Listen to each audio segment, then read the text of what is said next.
It is your prisonplanet.tv memberships that fund so much of what we do here in this operation. And then we're more than happy for the TV show after it's aired live, then be leaked out onto the web to tens of millions of people. That's our goal.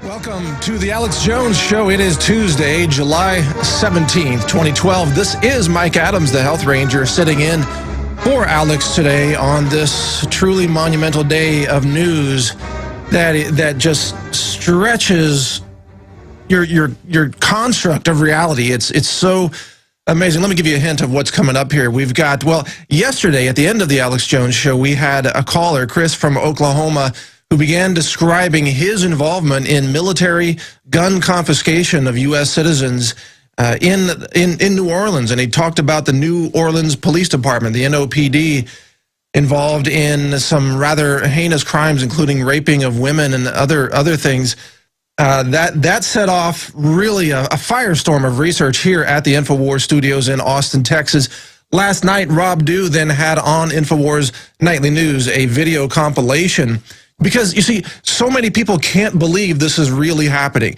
They live in denial about the gun confiscation issue and what the military is ordered to do when a crisis occurs in these cities. So Rob Dew and the team put together a video compilation of footage, some of it from mainstream news media, showing U.S. military engaged in gun confiscation and doing it rather violently and as Chris said during the call, without negotiation.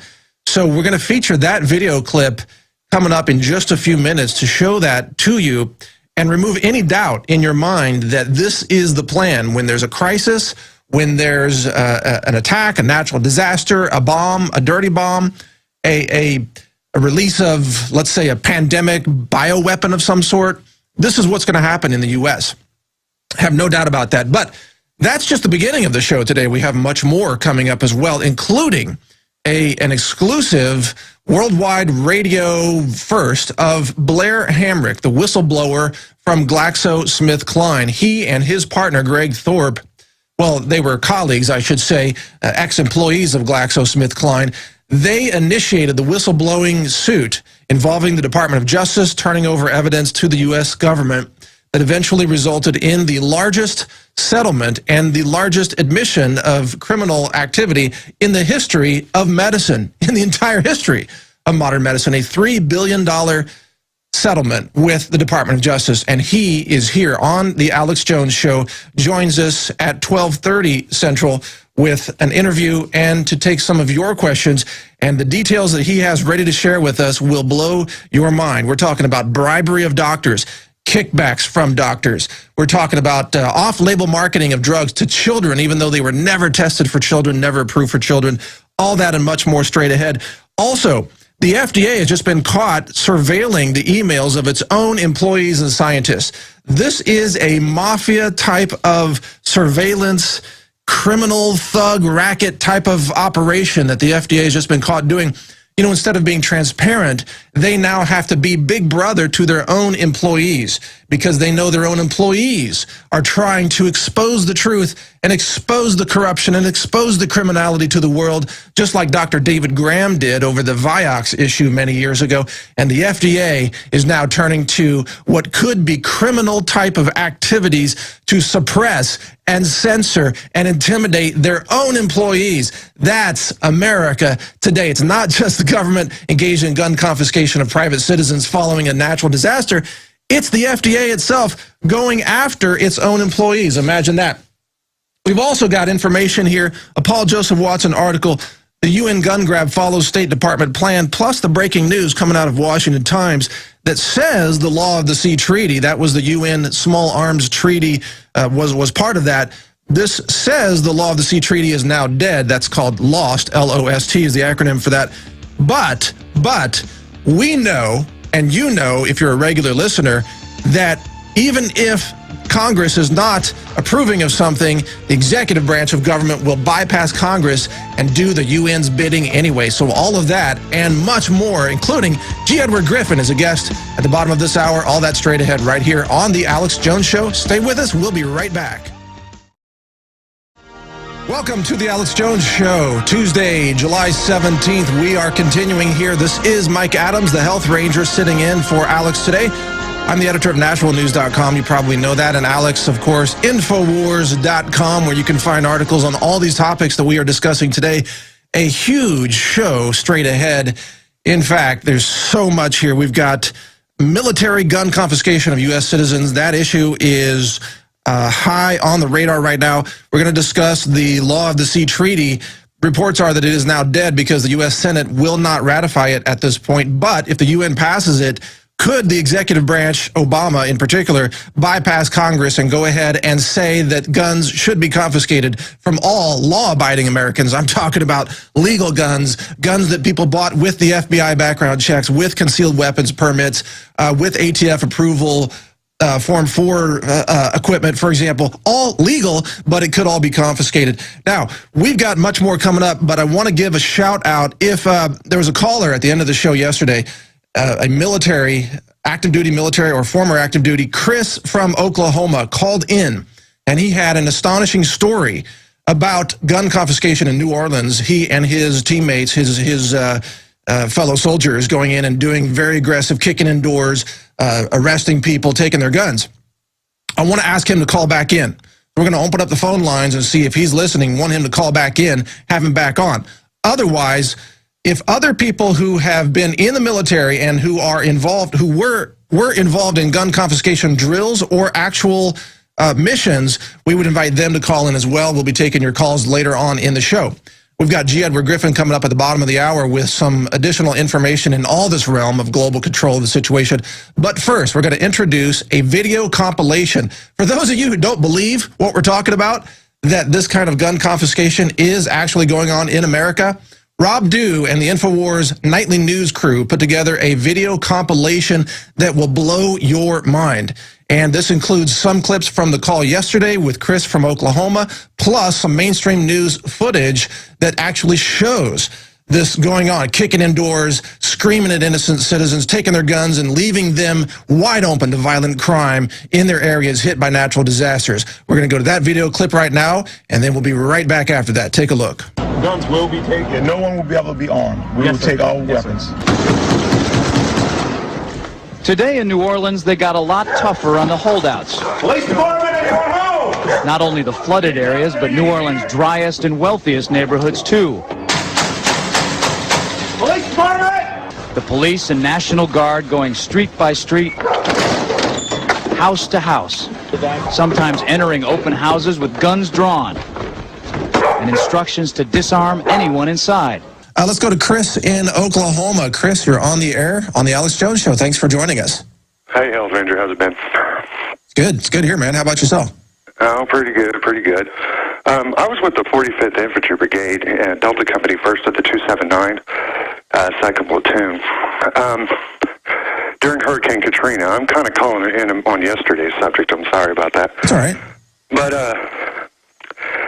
it's just, I've always wanted to get a hold of you guys and kind of get the word out there for those that still have that slight hesitation in the back of their head that gun confiscation can't and won't happen here. It already has. And I was only 21 years old, just really gung-ho, really dedicated to the Army, especially to the infantry. And I did whatever I was told. And what did they ask you to do? Let's see, the first thing we did was we got a 3-week, a book full of 3-week-old 911 phone calls, right? And then we had to go around and answering all the phone calls, so we were like cadaver dogs for about 3 weeks. And in between them, we would run night missions.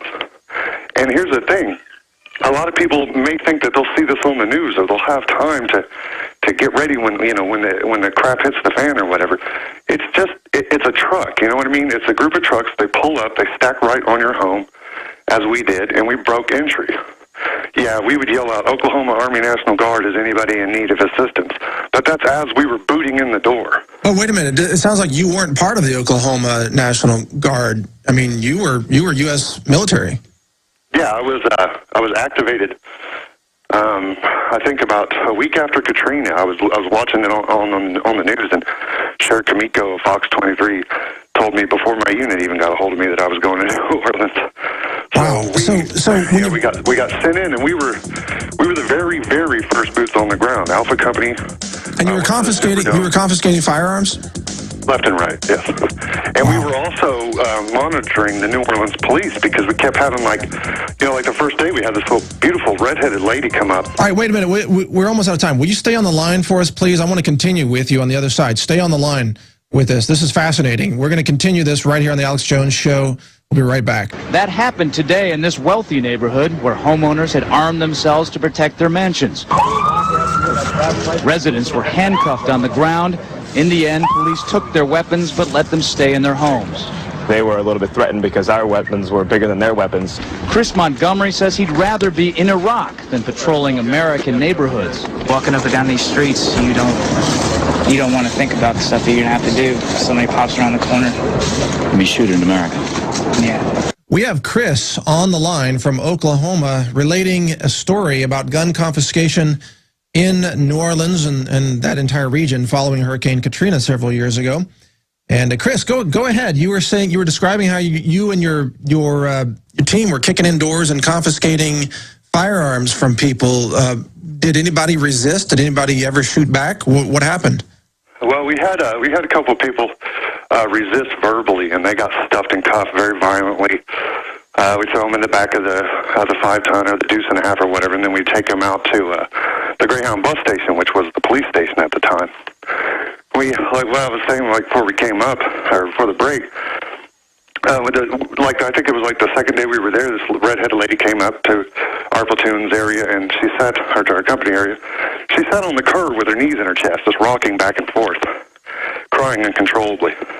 She sat there for almost 27 hours, just refused to move. We talked to her, we did everything we could, just didn't want to, you could tell she had been through enough. She'd been repeatedly raped by men in NOPD masks and NOPD uniforms. Oh, you're kidding me. So we were told, at that point we were told the NOPD obviously isn't our friend, we need to start watching them.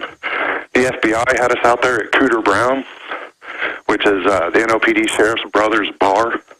It's like the big cop bar there in New Orleans. Just so people know, NOPD's New Orleans Police Department, just for people who know. Yeah, definitely. Or the police department. So a lot of those cops were then just total rogue. I mean, we saw a video of some of them going in and looting retail stores and things like that, but they were raping women down there? Definitely. Raping women. They were... we got two separate women that came to our company alone, and when I was there, I met cats from the California Guard, Indiana Guard, you name it, everybody was... And... But how... It was just a free-for-all. Police from all over the country, Dallas County, Dallas, Texas sheriffs down there. But how did you and your team justify to yourselves and each other that gun confiscation would help this situation when it was a free-for-all? I mean, isn't that a time when citizens need to be able to defend themselves? It never, like I said, I was just ignorant as hell. And that's kind of something that I worry about with the kids today, if they really realize what they're doing. I had no idea. The only time it ever occurred to me that something may be wrong is we came up, we were down by the old French district. We came up to this man's house. He had a big wooden sign that says, "I'm here alone with my dog and my shotgun. Looters beware." We thought, it's funny. Everyone stopped and took pictures of the sign. But eventually we took his guns. And we left him there with nothing. So now that you know what you know, now that you're listening to the Alex Jones Show and you're informed, what would you advise people to do if this happens again? Well, I called. I mean, no offense. I mean, Mike, we love everything you do. I'm a big fan of the Health Ranger, but I was hoping to get a hold of Alex for the fact that what do you do when they stack right? You know what I mean? Yeah. And they're prepped to come into the home. There's no negotiating with us. Trust me. There was no negotiating. Yeah. If you resisted, you died. That were the orders. You go after a gun or you die. Yeah, but well, I mean, this is invaluable information. I apologize. We only have a limited time here. I got to let you go. We've got so much more coming up here, but fascinating. I hope you call back and get to Alex as well.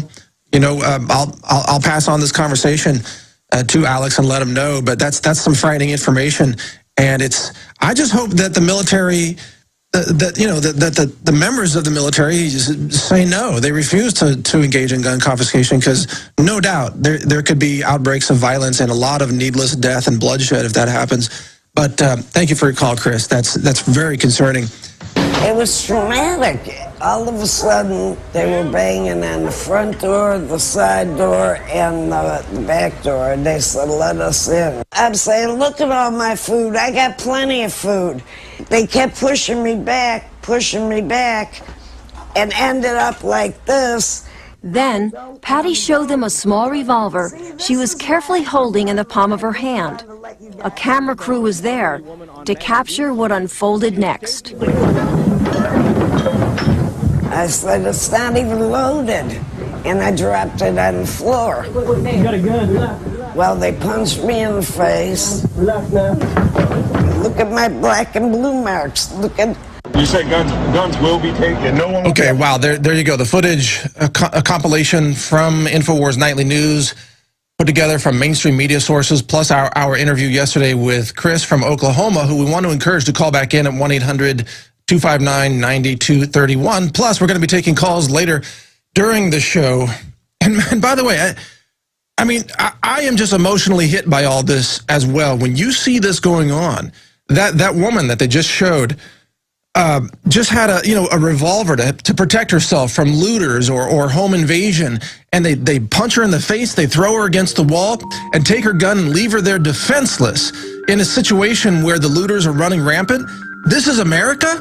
I mean, it is. This is Chicago. This is New York. This is everywhere that the citizens are being left defenseless, and the murder rate is soaring even without a natural disaster, even without some kind of a false flag attack going on. Imagine what's going to happen when it really hits the fan. Much more straight ahead. Stay with us on the Alex Jones Show. All right, Info Warriors, start your engines. We've got a document for you to go out and search. If you're not already familiar with it, it's called the State Department Publication 7277. You got that? 7277. Alex talked about that on the Sunday show. And this is the complete disarmament of the world, laid out point by point. This is the strategy. It's called Freedom from War, and it goes back to September of 1961. And it is upon this document that the current discussions of the United Nations and its treaty for small arms, disarmament, registration, confiscation, and so on is based. So this has been an agenda going on for a very long time. The truth is, look, no matter what you think about your neighbor owning a firearm or you owning one, the point is the United States Second Amendment is unique in all the world, just like the Bill of Rights as a sacred, almost a divinely inspired document is unique in the world. And they want to destroy it. The globalists want to destroy the Bill of Rights, and Obama's doing a good job for them. Really, really obedient puppet to get that job done. And of course, there are other puppets standing in line to do it for them, but they're trying to destroy every right, every freedom, every liberty that we have in America today. Now, we opened up the phone lines for callers who were engaged in the military, or even National Guard would also qualify, who were engaged in gun confiscation. And we want to invite them to call in. The number is 800-259-9231. We also want to give a shout out to Chris from Oklahoma. If he's listening today, to go ahead and call in and tell us more details about what took place there. And just a quick heads up, G. Edward Griffin is joining us very soon in a few minutes. I'm going to ask him questions about gun confiscation. And then we've got a big whistleblower who was inside GlaxoSmithKline who's joining us at the bottom of the next hour, about an hour from now, with incredible details about bribery of physicians, off-label marketing, violations of law, fraud, you name it. It's a big breaking story right here on the Alex Jones Show. Now, I want to go to a caller right now because of the video we just played in that last segment. We've got Charles in Louisiana joining us. You're on the air, Charles. Go ahead. Welcome to the show. Yes, I was reporting every day. I was from New Orleans to Alex on a show. Yes. I was down there. But let me explain something to you. When they would take the guns away from the people, they wouldn't go back in the ninth ward because they would fight. And they would run the police out. Then they would come at night and rape the women, and knowing they didn't have guns. Right. Do you understand what I mean? I know, and the exactly. And the police, they were busy. They were busy robbing the jewelry stores. That's right. The police was doing that. I've seen this. And the people, and the men was nothing. And all these men talk all this bad stuff. They were shaking when they come there. But the main thing is, after they took them guns, they made themselves victims for the thugs that come up there. They would just come into a house and take what they wanted, take food, jewelry. And I'm going to tell you something. I don't know where the men are at, but giving these guns up, it's going to be the most awful thing you ever had. Well, this is the important point, Charles, is that if you, sorry to interrupt you, but if you give up your guns now, you can expect to be that's going to be followed up by police department or other people. And by the way, I don't want to say, I mean, not all cops are bad. I know a lot of law enforcement, mostly they're good people, and they wouldn't engage in this kind of behavior. But in New Orleans, now we're hearing it from so many places again and again, they went back and they raped those women, and they broke into the houses, and they stole the jewelry, like you were just saying. It happened, and it's time to get out of denial and realize what happens when you give up your Second Amendment in this country. Go ahead, Charles. Innocent people on the bridge just trying to cross the bridge. I reported that to Alex as soon as that happened. They just shot them down like dogs, sir. We were there. Yeah, I recognize your voice. I remember you calling in. They shot around dogs. And that woman in the Irish Channel, they broke her jaw and beat up. She just come with a Bible and a revolver. And I tell you another thing is, the military, I have no respect after the military, what they did to women. Show me your breast for some water. So show me you're not thirsty. And the police, it was so bad. But they're going to take off the military, they're going to take the guns away from them, and the police too. And I told them that. They're going to take your guns away. And then now, what they're going to do when they take their guns away? They're going to want to be friends with us? And now, also remember then, none of those police were ever brought up on charges who engaged in that. They got away with it because the people were disarmed. They couldn't fight back. It was a chaotic type of situation. I mean, isn't that the time when citizens and neighborhoods and communities need to have a common lawful defense against looters, against lawlessness, against violent criminals? That's the time when you need to band together with your neighbors in a common defense with legal and lawful firearms. That's the point of having those tools of protection and defense. This is really, okay, we've got more callers on the line, a lot more straight ahead, but thank you, Charles, for calling in. And stay with us. We'll be right back with a lot more straight ahead right here. Stay with us. All right, let me lay it out for you here. The big issues of the day. We're talking about the gun confiscation that really took place, that it's already part of American history, took place in New Orleans. It's on the record. We just showed you the video clips. I mean, some of those were mainstream media video clips. We've got people, witnesses firsthand. You just heard a caller, Charles, who called in, who has actually called in many times in the past, telling us firsthand what he witnessed taking place, the most heinous crimes. The big picture here, and by the way, we've got G. Edward Griffin on the line. We're going to be joining him in just a second. We've also got callers on the line. We're going to get to you, so please stay on the line. James in Tennessee with law enforcement, Joe from Georgia, and Tango from Georgia also, so please stay on the line. We'll get to you. The big picture here is, look, I know that Alex and myself both would rather be here talking about the spiritual connection with the creative forces of the universe, the creativity and the beauty of the world and human achievement, and actually positive outcomes for the future of humanity. We would rather focus on that. But the truth is, when you've got gun confiscation taking place, when you've got an oppressive a world government that's trying to take away your liberties, then you have to pay attention to that, because you are not going to solve that problem by sitting in a room, let's say, and just meditating.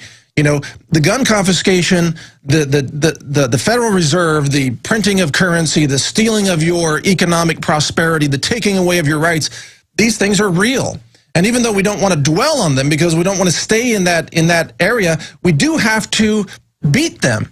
We have to achieve victory as info warriors, as defenders of liberty and life and love and truth and all that is good in the world and even in the universe. I mean, we have to defeat tyranny if we hope to move on and actually achieve something great as a human civilization. And that's why we do this. So I don't want to dwell in the negative, but we have to be realistic about what's out there.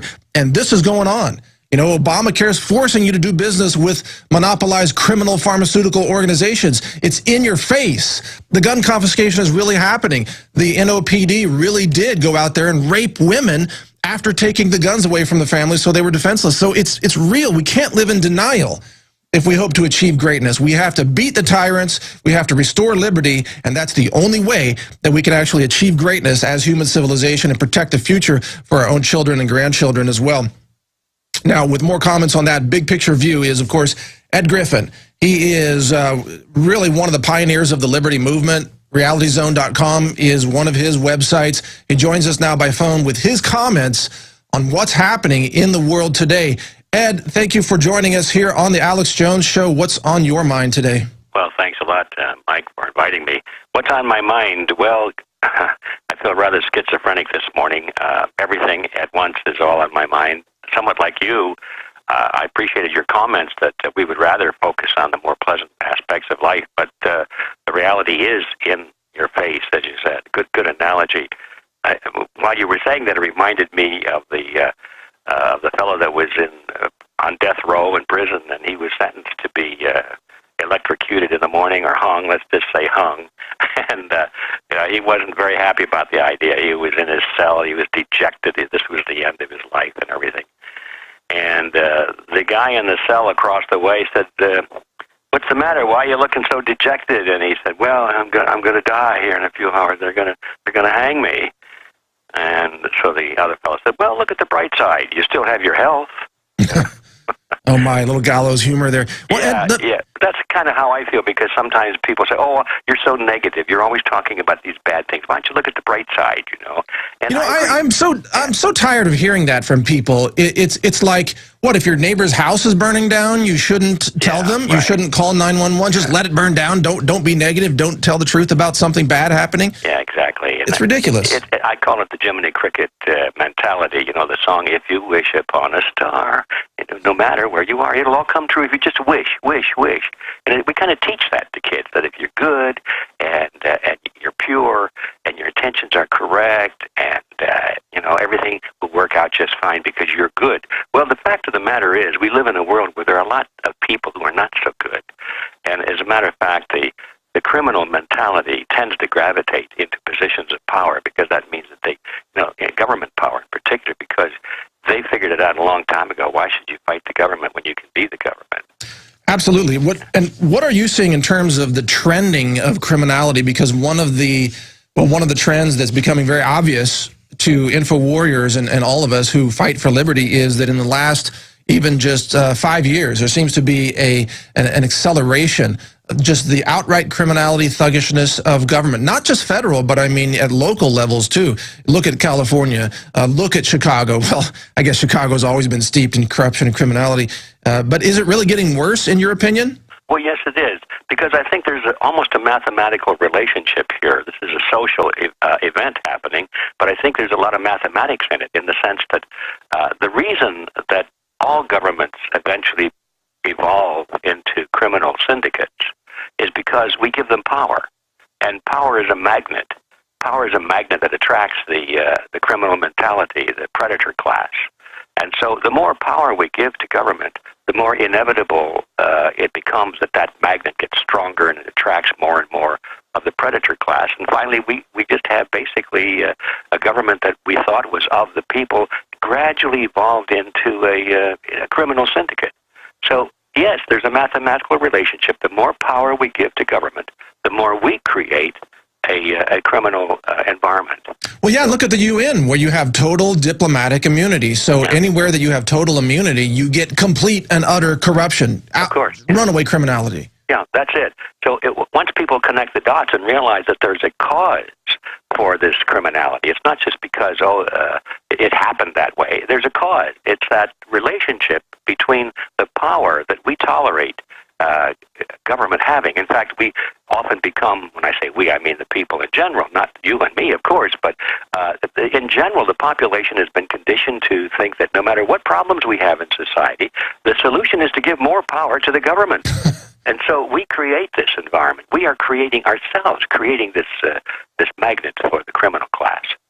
Well, what do you think about the gun confiscation issue? I don't know if you heard the last segment, but it's rising up again because of this UN treaty being negotiated that would potentially, I mean, this was written up right in Forbes magazine, in fact, which typically doesn't reveal this much information about what's really going on, but it could potentially result in gun registration, confiscation of legal firearms, basically a total disarmament of the U.S. population.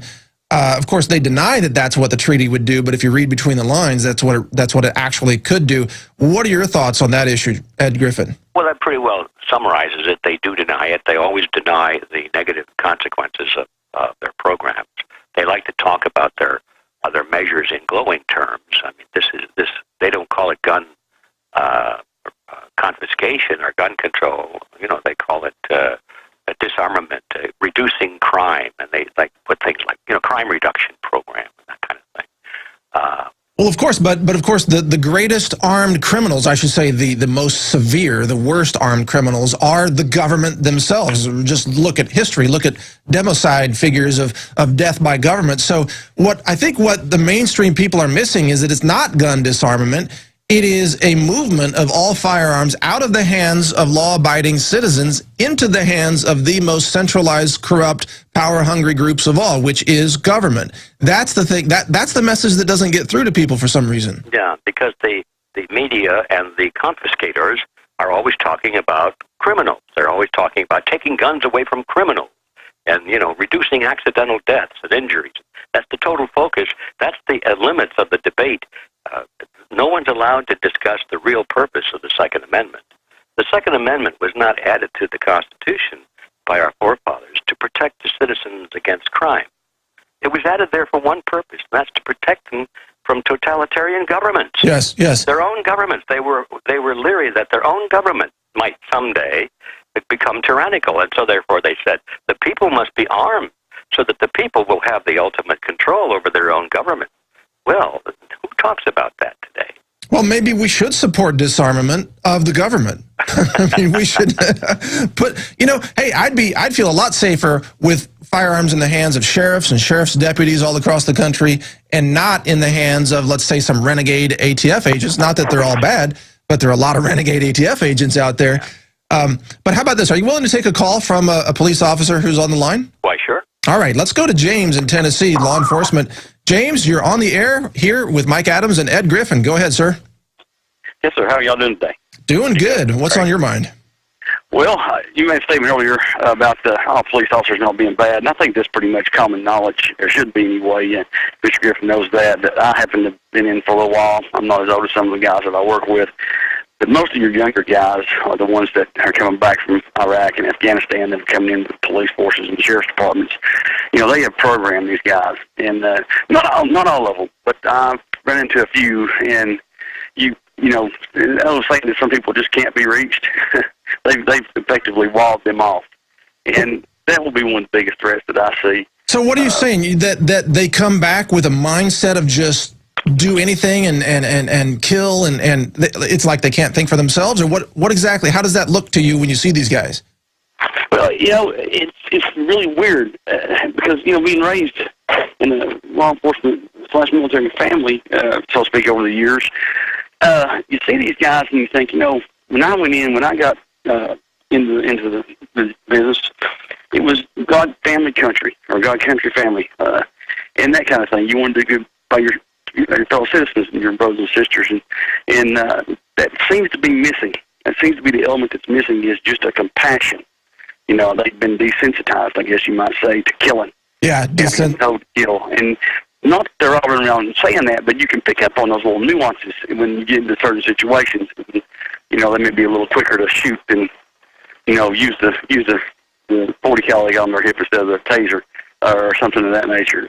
I've seen it in different places, not just where I'm at, different places. Okay, good points, James. Thank you for your call. Ed, your comments on that caller. Well, yes, that's been my observation, too. Of course, I was in the military. Fortunately, I was never called upon to go into actual combat, but I was kind of braced for it. And I can recall at the time that I had actually gone through basic training to condition my mind to follow orders, not to question anything. And, of course, that's necessary in any military. I realize that. But I was prepared that if somebody said, see that group over there, that's the enemy, go kill them. I was prepared to say, well, if my officers said that's the enemy and my orders are to go kill the enemy, that's the patriotic thing to do because I'm fighting for my country and my family and everything. But I was prepared to actually do that. Of course, I didn't know nothing, as they say, at the time of what really was going on in the world. I was there because I was, I love my country, and that was the patriotic thing to do. And but now, in retrospect, as I'm a lot older, and I've seen that there are hidden agendas quite often behind wars, and even hidden agendas behind local police actions. Sure. There are sometimes hidden agendas down at the local police and sheriff level, too. Well, Ed, let me ask you this question. What about the pharmaceutical influence on these young minds? Because this is the first generation of soldiers that is actually deployed with mandatory mind-altering drugs. And I know you're well-versed on big pharma and the cancer cover-ups, the cancer industry, corruption, things like that. Do you think that their minds are being rewired, literally, with the chemicals that they're now being given on deployment? Well, I don't think there's any question about that. And I think it's just an extension of the mind conditioning that was done through training. In the old days, it was just done through exposure, training, repetition, and mental programs, educational programs, whatever you want to call them.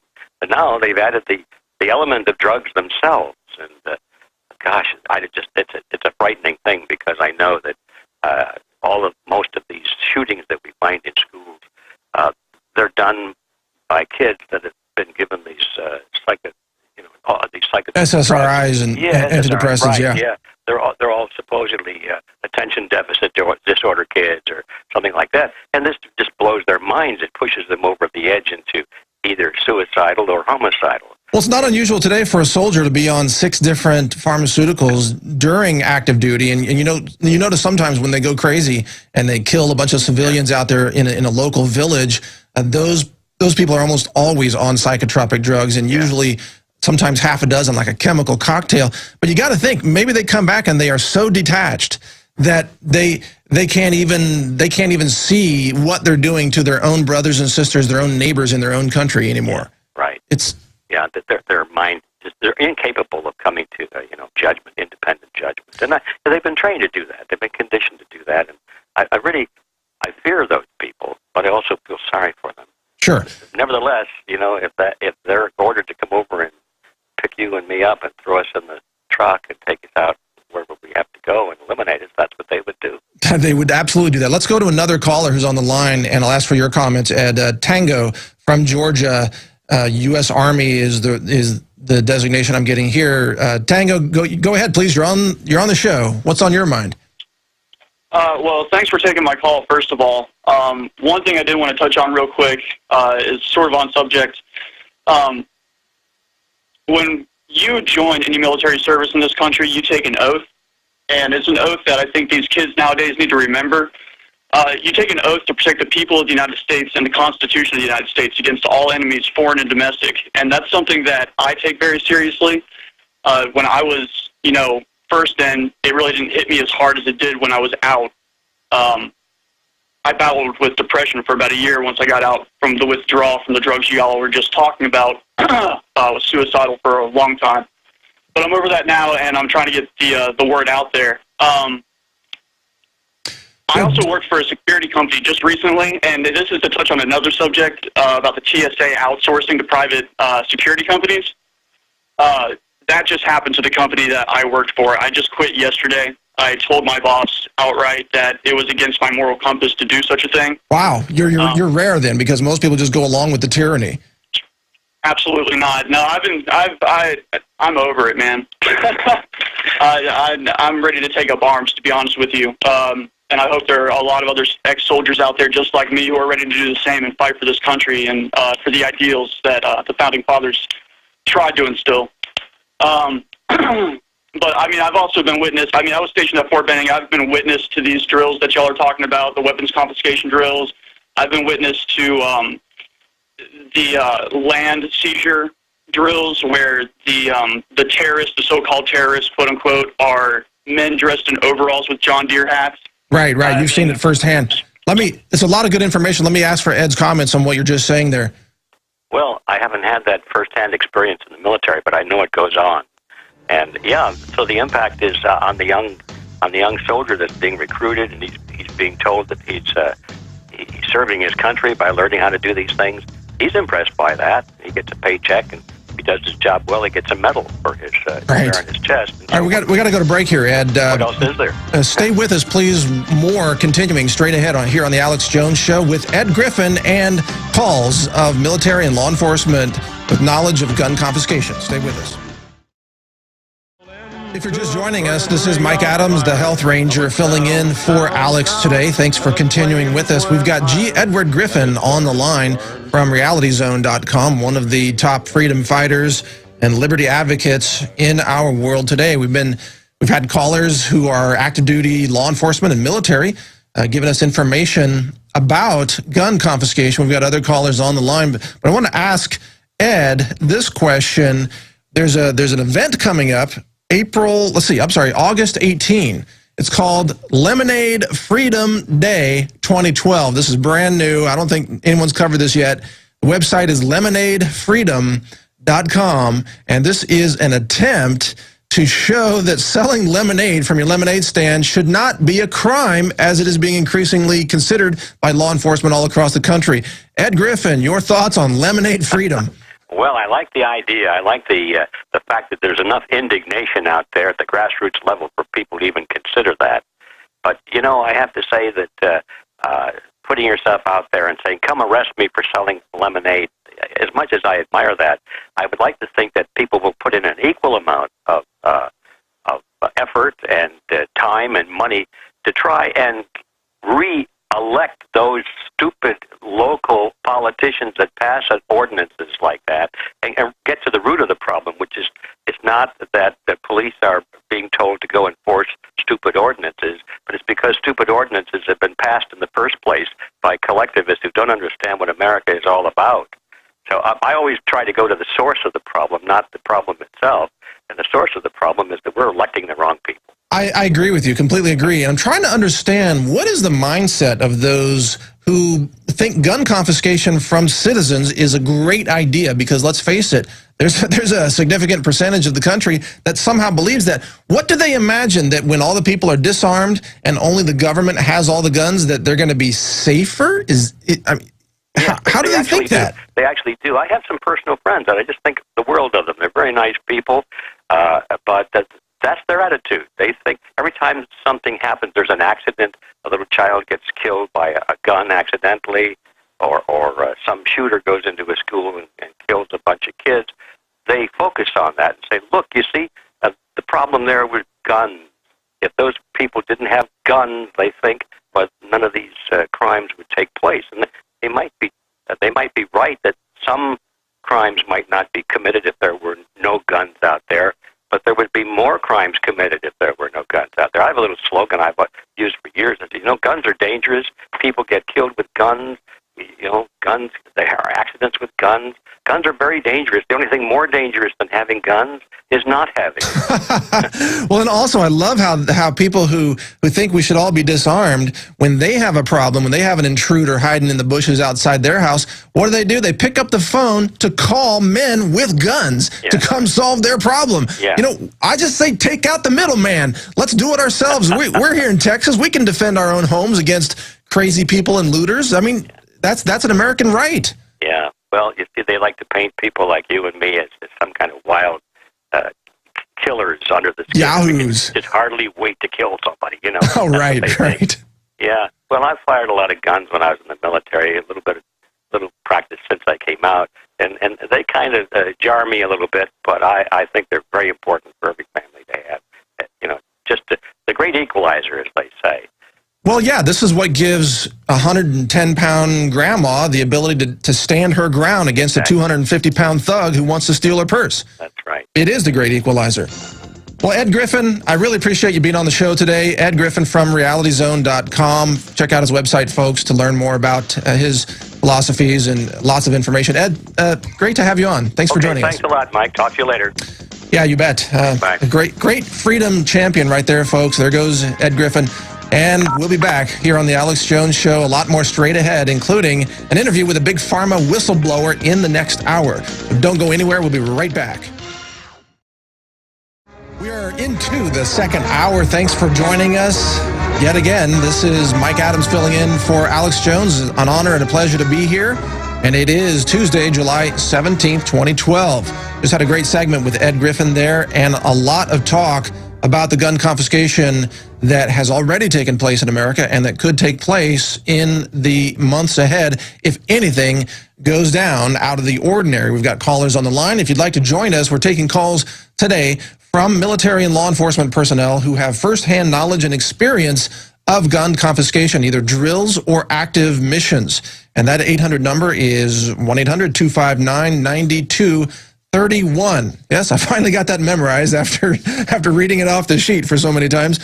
1-800-259-9231. Now, for some other news, and by the way, straight ahead, at the bottom of this hour, we've got that whistleblower who was a former employee of GlaxoSmithKline. He and his co-worker were the two people who took information to the government that resulted in Glaxo paying a $3 billion fine. Yes, $3 billion, the largest in the history of medicine. But here's some other news that might interest you. And by the way, we will go to callers in the next segment. But first, check this out. The IRS has no legal basis to collect the Affordable Care Act tax, Obamacare, in other words. It's all an act. This is the headline that we've got. This is up on Infowars.com. It's a naturalnews.com story by Ethan Huff. And the thrust of it is that even though the IRS is now put in charge of collecting this penalty, well, now they call it a penalty, but of course it's a tax, right? The IRS has no legal ability to collect this penalty.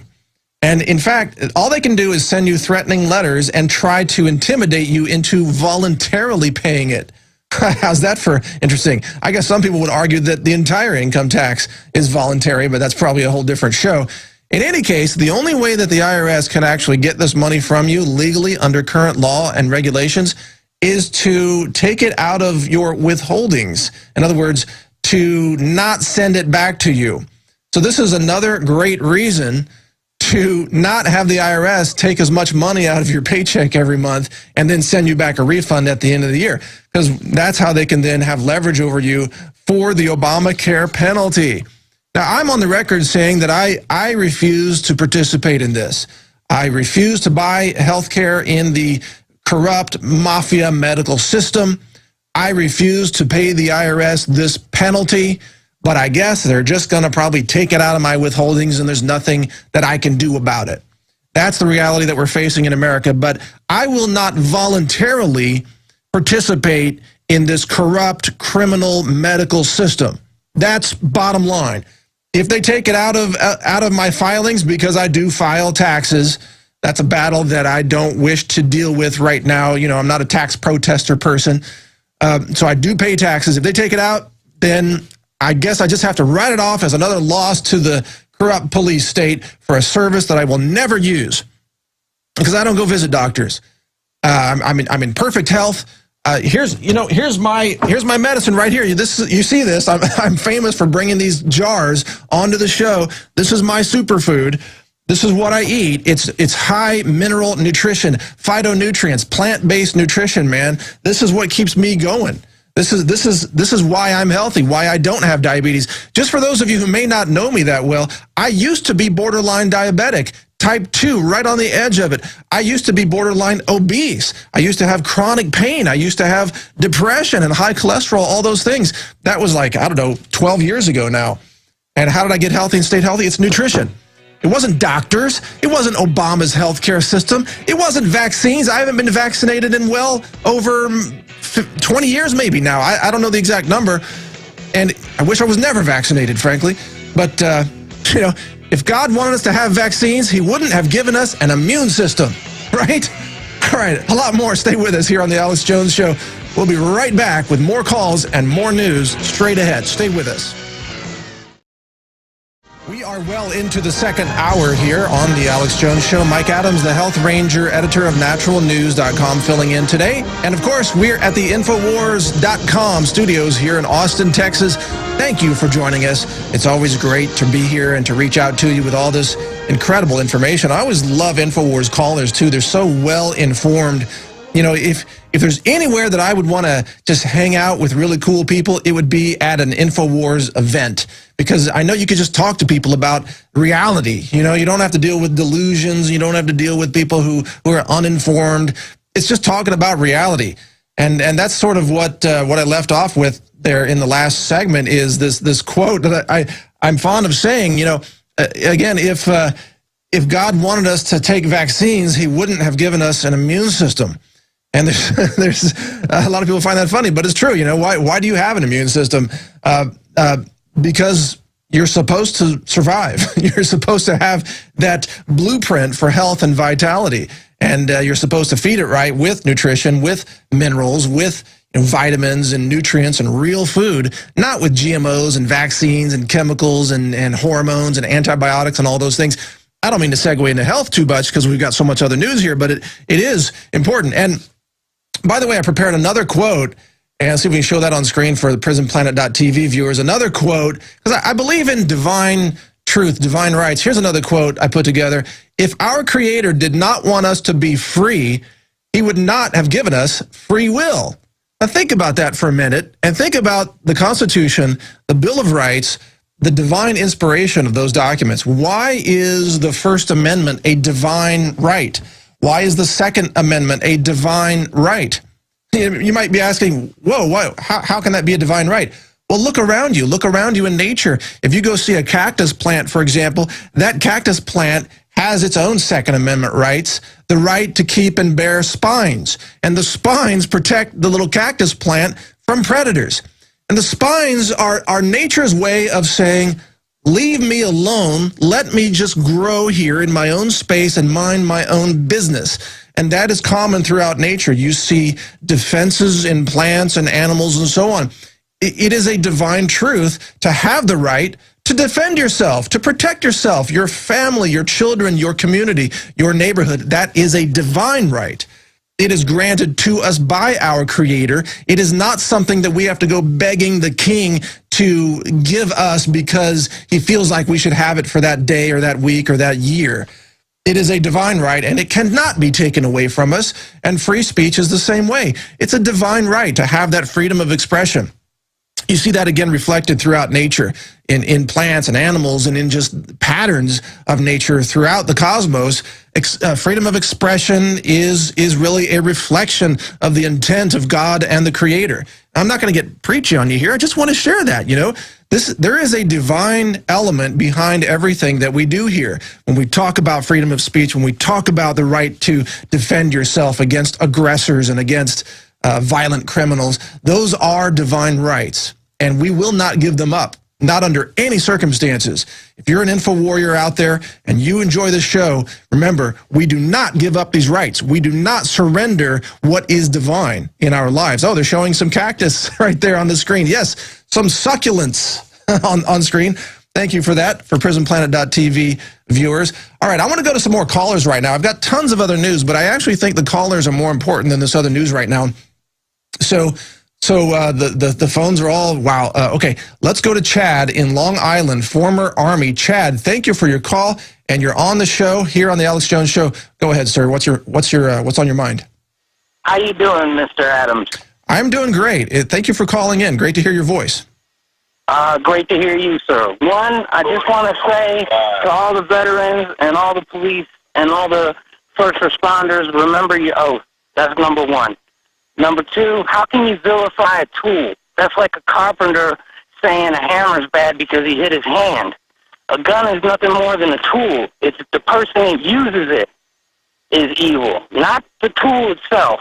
And that's what we need to remember, and we need to instill that in our children, is that you can't blame tools for all the problems in the world. You have to blame the individuals. That's right. We've got to have the ethics. We've got to have the morals. We have to have that personal responsibility, which is, again, taught in many religions. It's a code of ethics that makes society more peaceful. And, you're right. That tool can be used to protect life, to defend life. Why do people think cops carry guns? To stop violence. I mean, that's the way they're trained, to stop the violence, using the threat of force against someone who doesn't have those ethics. Would you agree with that? Oh, yes, I definitely would agree with that. And I think that also we as citizens need to weed out the people that are in authority that have those guns and use the authority to brutalize and step on the necks of the poor people of this world. Oh, of course. You know? Of course. We can't tolerate corruption. We can't tolerate bad cops. Absolutely. Exactly. I mean, my thing is, I personally believe, Mr. Adams, and this is just my personal belief, I think there should be all across this country citizens groups that police the police for the corrupt police that are in these neighborhoods and in these communities. Because where I live in Long Island, it is corruption like you would not believe. I mean, they have illegal roadblocks all the time. Meanwhile, you got prostitutes down the street. You got drug dealers down the street, and they do nothing to these people, but yet they want to check people's registrations, make sure you got your seatbelt on. Oh, I know. Mr. Nanny guarding you all the time. No, think about it.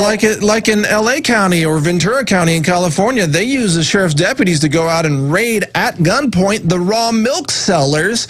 Meanwhile, the drug dealers and the violent criminals down the street are completely unmolested oftentimes because there's such a shortage of law enforcement. Great call, Chad. Really appreciate your thoughts. Let's go to Ray in Virginia, former Army. Is that correct, Ray? Yes, sir. Go ahead, please. What's on your mind? Okay, Mike, is it? Yes, sir. Mike Adams. Okay, Mike. I want to kind of chastise you for some of the terminology you use when you're talking about military and police and all that, in the sense that I hear patriots all the time saying that all the cops, military, are not bad, okay? Yeah, I hear you. Go ahead. All right. Understand something. The global corporation is here, okay? And we're simply working for a corporation in any status we have in it, okay, as we live, all right? And I'll tell you, there ain't no way you can quit your job. Like if you work for IBM and you didn't like company policy, theoretically you can quit, okay? But this global corporation, IBM, all these other small companies, you know, whatever, they're just subsidiaries of the global corporation. Yeah, okay? but what I mean is that I know a lot of law enforcement. I know sheriff's deputies, for example. They have said they will not participate in, for example, gun confiscation. They have boundaries that are based on their own ethics, their own respect for life and liberty. I'm not saying, you know, some of them have those boundaries and some of them don't, obviously. And I just don't want to paint all law enforcement as bad people, because they're absolutely not. I know a lot of guys that will defend rights when it comes down to it. So are you saying that if they work for law enforcement, they're automatically tied into that global system? Or what exactly are you saying, sir? Okay, let me deal with the word cop or police. When I was a child, they were still called peace officers. Yeah, okay? right, you're right. All right. Now, what would you expect from a peace officer if you've seen where a situation might get out of control, where some damage could take place? You would expect him to come and restore peace. Keep the peace. That's it. All right. Now, what do you think why did they morph this thing over into calling them policemen for? They're going to police you, man. You know? You know, you're right about that. We should say police officer, or a peace officer. See, I did it again. We should say peace officer. And in fact, Alex is good at this, reminding us that they are the servants, that they serve the people. So you're absolutely right about that point. I really appreciate that. Peace officer. We will keep that in mind. I appreciate your call. It could be an interesting conversation, but I want to give room to other callers. But I will keep that in mind. Peace officer. Yes, got it. Sam in California from the Air Force, it says. Go ahead, Sam. You're on the air. Hey, Mike, can you hear me good? Yeah, you're coming through just fine. Go ahead. Yeah, awesome. Okay, one quick comment and then a very short story, hopefully fairly short. Anyway, if guns kill people, then pencils misspell words, and we should confiscate all the pencils. Well, pencils can stab people, too, so I think you're right. We should confiscate all pencils, especially the sharp ones. Those are the dangerous ones. So in 2007, I reread George Orwell's 1984 because I was seeing things happening that reminded me of it, so I figured I should read it again. Well, it chilled me to the bone because of the parallels I saw with what's going on in our society today. And then now, since then, it seems like I can't go through a day without listening to some radio show and not hear other people saying the same thing that I saw, that we are now living in George Orwell's 1984. Yes, if not worse. It's chilling to the bone. It truly is. And 4 years now, I've had a sinking feeling in my stomach, a lot like Alex says, that the worst is yet to come. Well, you and me both, brother. I feel the same thing, and you know, we being beings who have compassion for other humans, for other our brothers and sisters all across the planet. We don't want to see bloodshed. We don't want to see suffering. We don't want to see loss of freedom. That's why we're here, man. That's why we want to see liberty. We want to see peace. We want to see achievement by humanity. What are your thoughts on that? Yes, we do. And when I see what's going on in Syria, and they're doing that in our name, makes me sick. It makes me truly sick. I cry.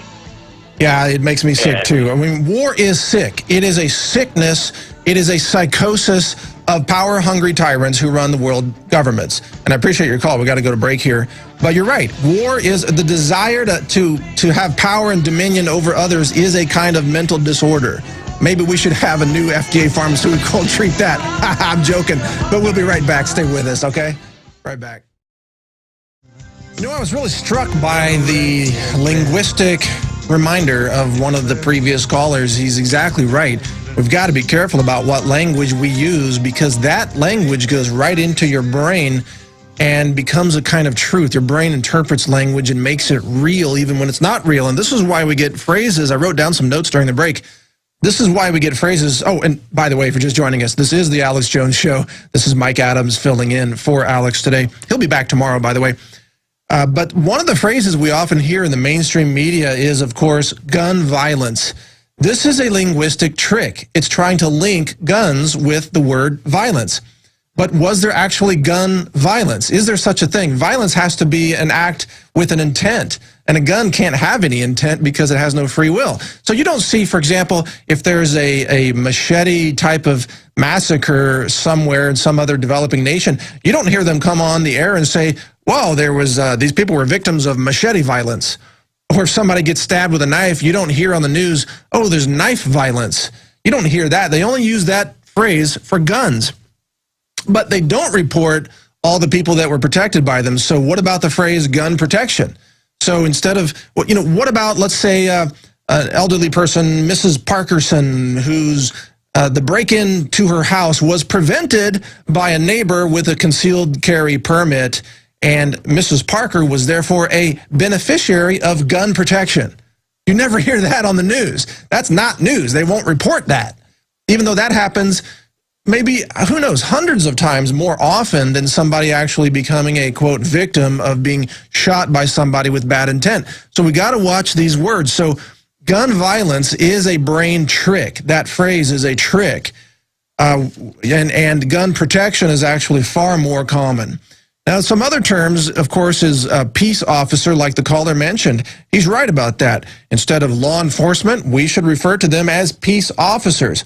And also, instead of public officials or authorities, we should refer to people in the government as public servants.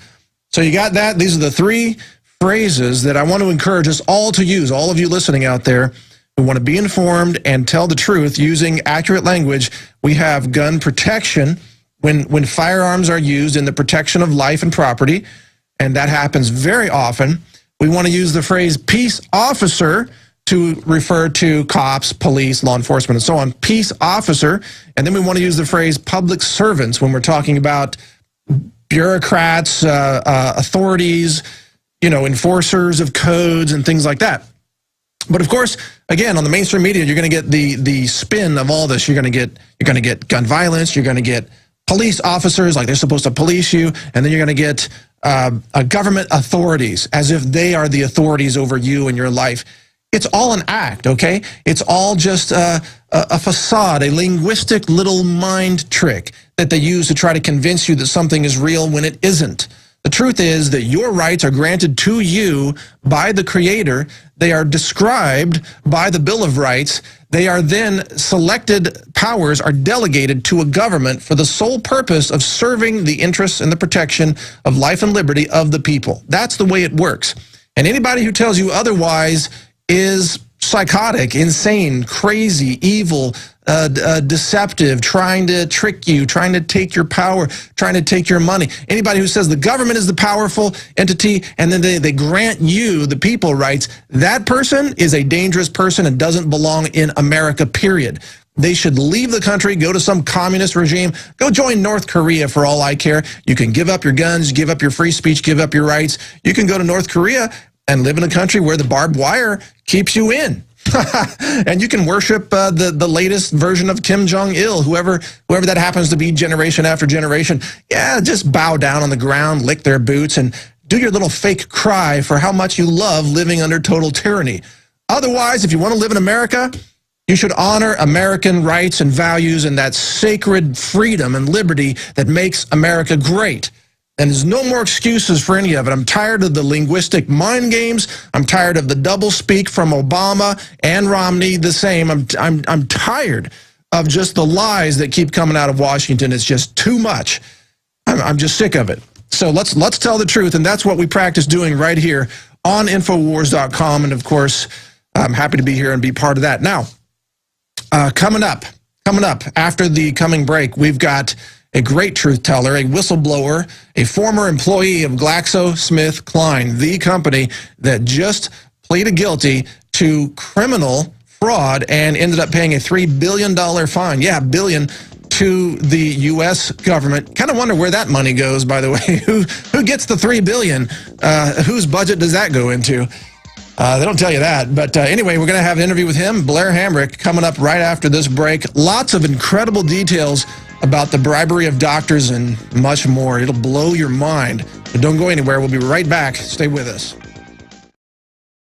All right, we're continuing here on the Alex Jones Show. Mike Adams, the Health Ranger, filling in for Alex today. Thanks for continuing with us. We have a worldwide exclusive for national radio interview coming up for you right now. The interview is with Blair Hamrick. He is one of the two people, the other is Gregory Thorpe, who were former employees of GlaxoSmithKline, and Blair, in particular, was a drug rep. And as he began to see some, well, let's say, not quite so above-the-board activities going on inside the company, he raised the alarm. And he ended up losing his job and has been out of work for many, many years. We'll talk about that. And ended up turning information over to the Department of Justice, which then reached a $3 billion settlement with GlaxoSmithKline. That was widely distributed or widely publicized in the last week or so. And it's the largest settlement in the history of Big Pharma. Now, Blair joins us now here on the Alex Jones Show to give us details about what he saw going on inside the company. This will give you a clue about the runaway criminality that exists today in what I call mafia medicine. And Blair Hamrick joins us by Skype video to give us the details. Blair, welcome to the Alex Jones Show. Hey, Mike, nice to be here. Thanks a lot for having me. You bet. It's great to have you on. Now, give us just a quick background for the many listeners across the country and around the world about your, how did you start out with Glaxo? I mean, what position did you have there? I started out with Glaxo as a sales rep, just a sales rep calling on primary care physicians. After a couple of years with the company, I was promoted to what was called a therapeutic area specialist. And what that is basically you call on specialists, more specifically neurologists, doctors who have not your primary care guys, but your specialist. And my job essentially was recruiting these specialists to speak to other physicians about Glaxo products. Now, I know that we spoke before, and I asked you about the kickbacks and the bribery to doctors. I know that in that position as a specialist, one of your jobs was to recruit doctors and make sure they were paid very well to go on speaking gigs. You told me they could make as much as $2,000 for a 30-minute speech promoting a drug to other physicians. Tell us about how that worked. Well, how that works is, depending on how desirable the physician is, interestingly enough, there's a website where people can look and see if your personal physician is in the pocket of Big Pharma. It's called ProPublica.com. And you can, and now it only goes back for about a year. Of course, pharma doesn't want to disclose what they've been paying the physicians before that. But anyway, it's based upon how desirable the speaker is, meaning how well thought of he was, or if they were a high writer, if they wrote a lot of prescriptions, if they had a lot of business. And it could be anywhere from $500 a talk to $2,500 was one of the most that one of my physicians got. But they could stack these. They could have multiple talks in one day. I remember you saying, so they could rack up, let's say, $6,000 in one day, and it was so lucrative for some doctors, these kickbacks, that they actually stopped seeing patients in their own practice and just became sort of professional speakers, making all this money. Right. Well, I mean, as I told you before, I mean, some of these offices I would go. I'm sorry about the dog barking. It's all right. He's enthusiastic about this too. Yeah, she sure is. Anyway, a lot of these, many times I would walk into offices and docs are like, "Oh, you're the guy who sets up the programs. Can you get me a gig?" And so these docs, they would all their travel was paid for. They would schedule them for sometimes a breakfast meeting, a lunch meeting, and a dinner meeting all in one day. And so they get 3 honorariums, is what they call it. And so they get 3 of their speaking fees. So this was characterized by the Department of Justice as a system of kickbacks, and it really is generally just called bribery. It seems like these doctors were being financially incentivized or sort of paid as a, quote, speaking gig when they would write higher prescriptions for the GlaxoSmithKline drugs. But a lot of these doctors really in the open market wouldn't command those kinds of speaking fees, and often they would just speak to just maybe 6 people at a time or things like that. Is that correct? That's correct. I even had one physician, we flew to Louisiana, and he wanted me to go with him, and he spoke to one physician. So there was 5 drug reps, 1 physician, the doctor that I brought in, and we went to a fish camp in Louisiana. And I don't recall what his honorarium was at the time, but it was a nice weekend for him to go home to his hometown, and so I mean it's a pretty nasty business. I mean it's and as I said, if you read ProPublica, you can see that there's guys still making a lot of money doing this. Well, yeah, one doctor, this came out in the Department of Justice lawsuit or settlement documents. One doctor was paid, I believe, around $2 million. It also came out that another celebrity radio doctor had received, I think, $275,000. That was reported in the Wall Street Journal. And that he then went on the air and discussed, I think, intimacy or depression during intimacy, but failed to disclose to his audience that he was taking money from the drug company. That's right. I think that was Dr. Drew. Yeah, right, Dr. Drew. Dr. Drew, and he was discussing intimacy and depression because many of the SSRIs have sexual side effects, a decreased libido. And so what Glaxo decided to do was that because Wellbutrin's not an SSRI, they decided to promote it to increase libido. And that's when they came up with that catchphrase, the happy, horny, skinny drug.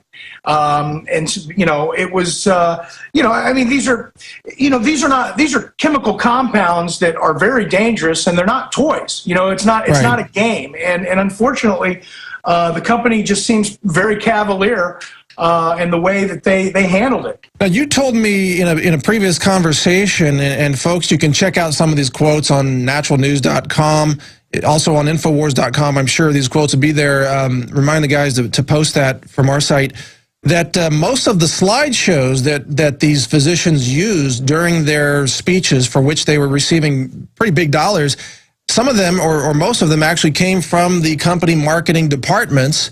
And that's correct. So essentially the company would hand them money, pay their airfare, set up the hotel, and then give them a PowerPoint presentation to go out and speak? That's correct. Give them a PowerPoint presentation, and then, you know, it was one of the jobs of the representative, you know, because there would always be a representative or manager at these conferences or these you know, continuing medical education.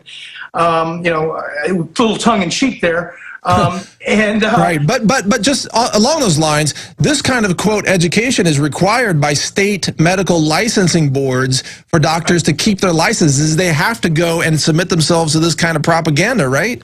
That's correct. That's correct. It's incredible. And, yeah, it's you know, it's a big facade. It's you know, it's absolutely a facade, and you know, at some point in time, you know, myself and Greg Thorpe just said, you know, this is wrong, and what if a child has you know, a seizure because of the drug that we're promoting is given to a child when it's not even indicated. It's for 18 and above. It's clearly stated in the package insert it's not for children. You know, who's at fault there, and where does the buck stop? Right, I have that question for you. What caused you to stand up and speak out when most people would be happy to have a cushy job? I mean, you've been out of work. I think you were blackballed by the pharmaceutical industry. I know you're not claiming that, but that's just what it looks like to me. You've been out of work for now, what, 10 years during this battle?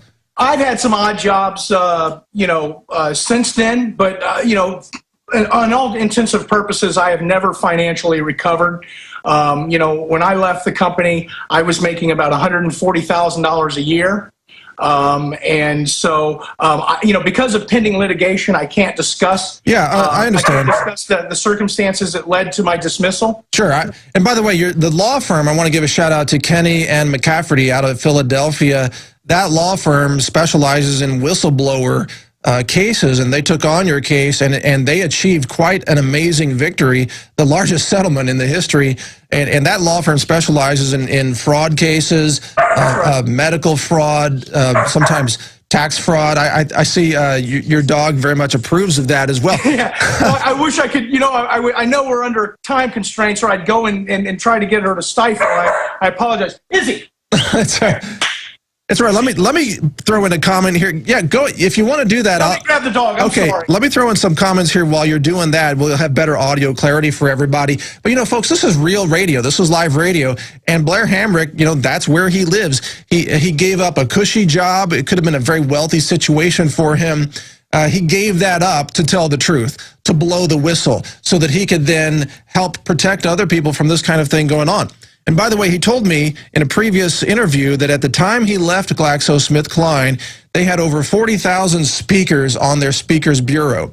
So just as we were talking about this, you know, $2,000 for 30 minutes that the doctors were getting paid as, quote, kickbacks, it turns out there were more than 40,000. The court documents revealed there were 49,000 speakers on Glaxo's Speakers Bureau, which, again, even the Department of Justice characterizes as a kind of an elaborate network of kickbacks that Glaxo has pleaded guilty to conducting. This is not a debate. It's not like Glaxo is denying this. They have pleaded guilty to this, and they said we're gonna make some changes. We're gonna do better. But they pleaded guilty to criminal fraud. Right.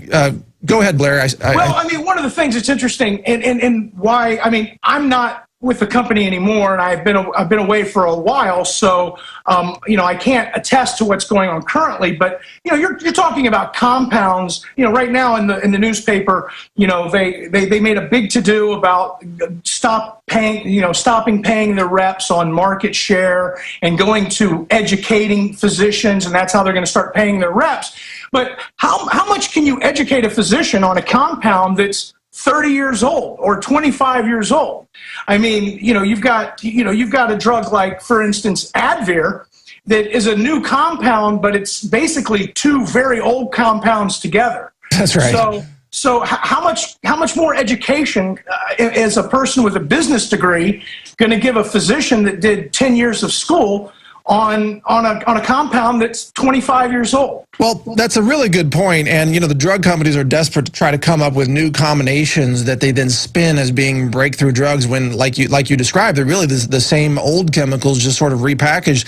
But let's talk about off-label marketing and marketing to children, because this is something else that Glaxo pleaded guilty to. That's correct. They admitted that they were illegally or in violation of FDA regulations, I should say, marketing these drugs to children that were never approved for children, never even tested for children, no safety record for children. Give us the lowdown on that, Blair, as the insider who saw it firsthand. Well, sure. I mean, you're talking about drugs where just a % market share can mean a huge sum of money. So, the company was very concerned about patent expirations on these compounds, and they were trying to squeeze every penny they could. So, they would say with like Wellbutrin or Paxil, they were trying to squeeze every penny they could. So they were trying to find new avenues to generate more money.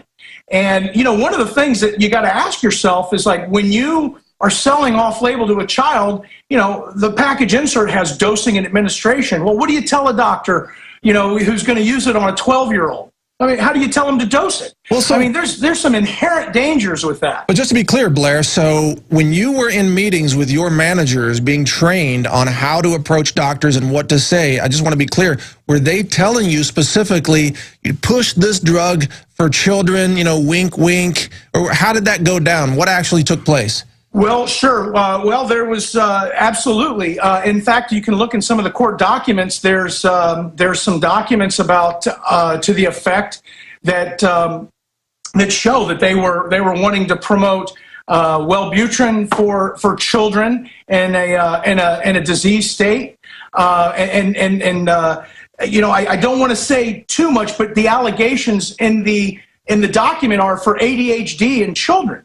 So, it was a nod, wink, wink. We all, there was a written set of rules, and then there were the real rules, and the real rules were basically, if you didn't sell off label, you weren't going to get the market shares, and if you didn't get the market shares, you wouldn't be employed very long. So there was this really aggressive push, and obviously your salary was tied into probably bonuses for how many prescriptions were written by doctors off-label and on-label both. Is that how it worked? That's correct. And they couldn't, with the way that they were tracking the prescriptions, they couldn't distinguish what was on-label or what was off-label. It was, it was just get the prescriptions at whatever cost. And if and like that you said, if you weren't making the numbers, you were then if you were falling to the bottom half of the pool, then they would target you and coach you to start pulling your numbers up. And so the way to get numbers up was to do speaking programs, bringing these what are called thought leaders in to engage with your physicians, whether it was just bringing a doctor in for a lunch or having a dinner program. And, many times, I mean, so often they would talk off label, whether it was for, Wellbutrin for weight loss or for, ADHD, for sexual dysfunction or just children and the whole gamut. I mean, it was just, you would have thought that the drug should have been in the water. Well, they're trying to do that too. That's don't say that to too many people. They're going to try that. Right. They want to put cholesterol drugs in the water supply. That's how crazy they are. But you mentioned Wellbutrin in particular. That the catchphrase that you would repeat to doctors if you only had a minute to talk to them was the quote happy, horny, skinny drug. And yet there was no data. There was no clinical trial data whatsoever on the treating sexual dysfunction or weight loss at all, right? So that was just a fairy tale. There may have been some shady trials or some data. They also did this thing called the fax back, where you would engage with your doctor, you know, and of course you would, they would instruct you to, according to our allegations in the complaint, they would instruct you to write, you know, doctor request off-label information on whatever drug, and then you would call an 800 number. All right, Blair, we got to go to a break here. Stay with us. We'll continue with you on the other side of this break. Incredible information here from an insider previously with GlaxoSmithKline. Stay with us. We'll be right back with much more straight ahead. All right, thanks for continuing with us here on the Alex Jones Show. Mike Adams, the Health Ranger, filling in, and we are talking with former Glaxo employee and now whistleblower Blair Hamrick, who's one of the top 2 key people responsible for taking evidence to the Department of Justice that resulted in the $3 billion settlement, the largest in the history of medicine. Wow, incredible. Hey, Blair, let me ask you this.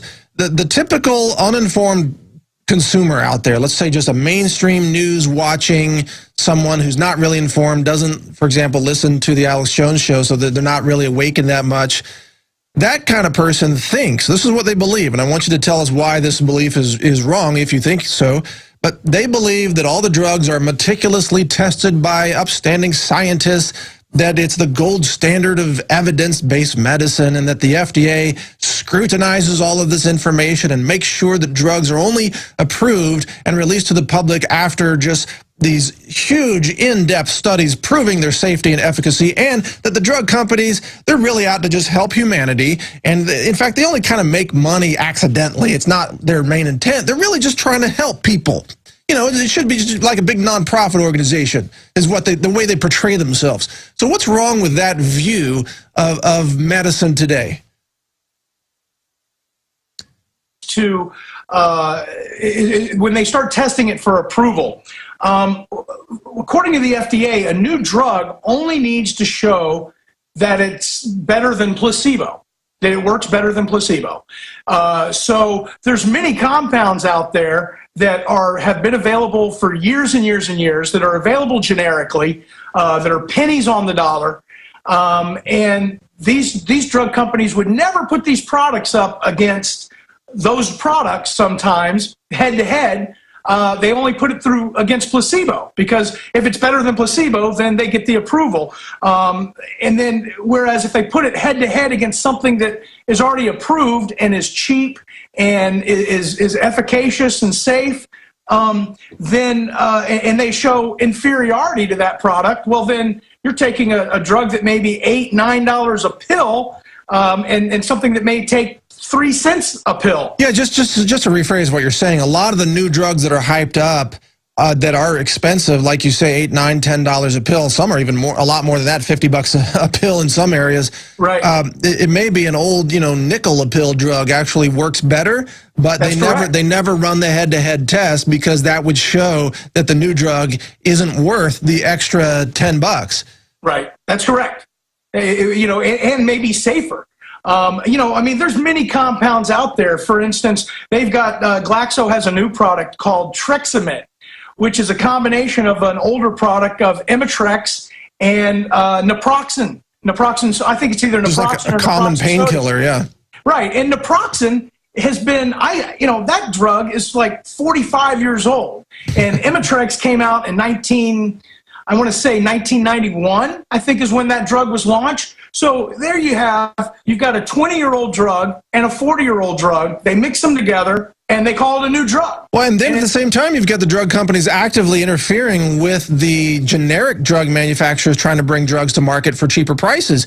I saw, for example, I think AstraZeneca just got slapped by the court for trying to engage in that. Pfizer's being sued under allegations of price fixing and monopolization to prevent a competing generic cholesterol drug from entering the market that would potentially reduce their sales of, I believe, Lipitor. So you've got these drug companies actually working against the interests of consumers. So, why doesn't the FTC get involved in anti-competitive practices with these companies? I don't know. I can't answer that question. But, what I can say is that for every day that a generic stays off the market, they make tens of millions, perhaps hundreds of millions of dollars a day. Yeah, they're making money every minute. Stay with us, Blair. Sure. Please stay with us. We're going to continue in just a minute with much more from Blair Hamrick. All right, welcome to the third hour. Is it already the third hour of the Alex Jones Show? Wow, time flies when you're telling the truth, doesn't it?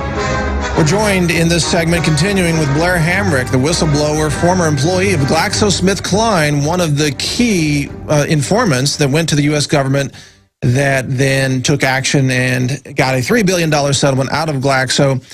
Now, we're going to continue with Blair for this segment and, in fact, for the next half hour, so I hope you can stay with us, Blair. But here's some of the stories we just spoke about. AstraZeneca tries to block generic drug approvals, gets slapped by the court. And there's just another case of pharmaceutical companies trying to interfere with free market practices that would actually benefit consumers. And this is routine. You probably weren't in that area of the company, Blair, but do you have any other knowledge about drug companies blocking generic drugs that would benefit consumers? Well, you know, if they don't block, they can also do things like manufacture the compound for the generic companies. Many times after the drug is made, it gets the approval generically, and they were unsuccessful. You know, usually successful at making that time a lot longer. But then when the generic finally comes out, then they'll cut a deal with the generic house to manufacture either the raw compound for them to press it into a pill, or maybe even manufacture it themselves. Sometimes sometimes they'll have two lines running at the same time, the exact same pill on each line. One's going in a generic bottle, one's going in a brand name bottle. So I mean, there's a lot of malfeasance going on here. Oh, well, I mean, there's nothing, let's say, technically illegal about having a generic line, but where I have issues is where are these drugs manufactured? Because I remember reading a lot of stories talking about manufacturing facilities, for example, in Puerto Rico and in India, where they would find machine parts in the pills, and they would find specks of paint from the machines. Well, you know, Cheryl Eckert was the whistleblower in another Glaxo case about a year ago, where she was reporting malfeasance going on in Puerto Rico, where the drugs were mislabeled. You know, I mean, all kinds of things, and even having the reports written to North Carolina in Spanish, so that the people at the main office couldn't read the reports. So I mean, you know, and you know, unfortunately, Cheryl, you know, because I was in sales, I'm a pretty good communicator. Where Cheryl was on 60 Minutes, and she, you know, her specialty was something else. And so she wasn't a communicator, and so she was dismissed very quickly. Really? But her story is significant in itself, and you know, and so you know what these companies are doing. It's a very filthy business, and you know, like I said to you in our last interview, I mean, what are they? They're a corporate defendant, and what's a corporate defendant? It's nothing but a table full of attorneys, you know, justifying behaviors, making it up. You know, I mean, when they can't justify a behavior, they just make a story up. Yeah, I want to talk to you about that in more detail. This segment is not carried by all of the radio affiliates, so when we get into the next segment, I want to ask you about CEOs being held criminally responsible, which hasn't happened yet, but I believe that should happen, and I want to get your views on that, Blair. Sure. How come these companies can simply admit to felony crimes, admit to fraud, admit to violating federal law, pay a fine, get away with it, nobody gets arrested, nobody goes to jail, nobody goes to prison, and they just keep doing it over and over again? In this case, for example, Glaxo paid its $3 billion fine out of, quote, cash reserves. Right. Yeah, this company's so big, they have $3 billion sitting around. Can you imagine? That sitting around. Hey, is there $3 billion under this table anywhere? They just pull it out, pay it to the government, and keep doing business. It's incredible. But stay with us, Blair. We've got to go to a quick break, and then we'll be right back on the other side with more insider details. All right, we're continuing our interview with Blair Hamrick, the insider with GlaxoSmithKline. Thank you for joining us, continuing with us on the third hour of the Alex Jones Show. This is Mike Adams, the Health Ranger, the editor of naturalnews.com, filling in.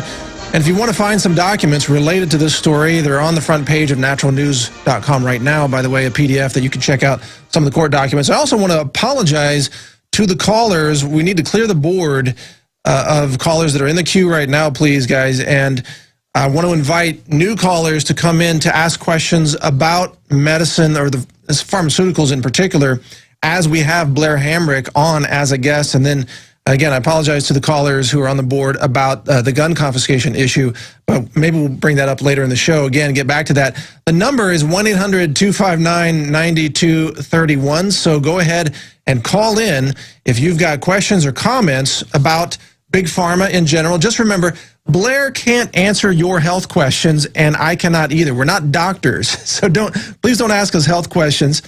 But Blair, getting back to you, we spoke about the importance of having some corporate responsibility for these kinds of actions. Why is it that nobody's going to jail?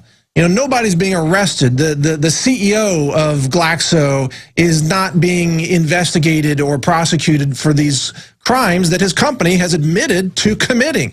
Why is that? How does that make you feel, man? Well, I mean, it's the veil of the corporation. I mean, you know, a corporation is basically a sociopath, and they have so many veils of protection that, you know, and so many attorneys, you know, nobody's going to face the music. And, you know, unfortunately, maybe somebody in the UK will wake up. I mean, I've already heard that some prime ministers in the UK are calling for an investigation of Glaxo to see if they really have changed like they say they have. And, you know, quite frankly, if they are a changed company, then why doesn't Glaxo HR give me a call and try to hire me back in their compliance department? I'd gladly go back to work for them in their compliance department. Oh, yeah, I bet they would love that, you in their compliance department. Yeah. But, hey, who knows? Maybe that's some way they could actually show that they're serious about reforms. But here's something interesting. In the natural products industry, if let's say a provider of cherry supplements is investigated by the FTC for what is essentially the same as off-label marketing or making invalid marketing claims, the FTC will often go in and seize all their inventory, shut down their entire company, seize the entire customer email list, seize all the computers, all the literature, everything. This happened to the Life Extension Foundation many years ago, by the way, in an FDA raid.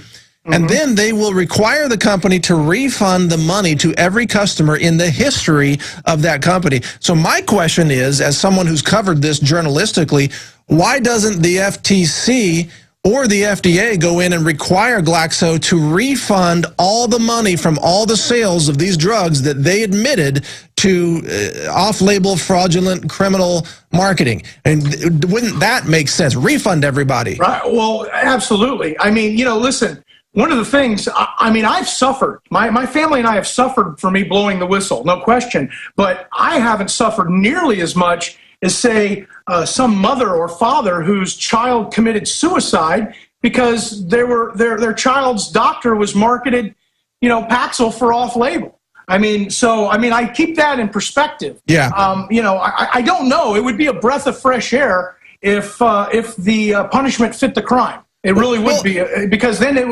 would be a disincentive. And exactly. And the companies would stop doing the behavior. That's the issue. You just nailed it right there, Blair. It's a disincentive because right now, let's say Glaxo might have made, I'm just guessing, $30 billion off of selling these drugs. So, okay, $30 billion, they set aside $3 billion and have a stack of cash in the CEO's office, let's say. That'd be a pretty big stack, even in fiat currency. But they take the $3 billion, when they get caught, they take the $3 billion, hand it to the feds and say, we're going to keep doing business.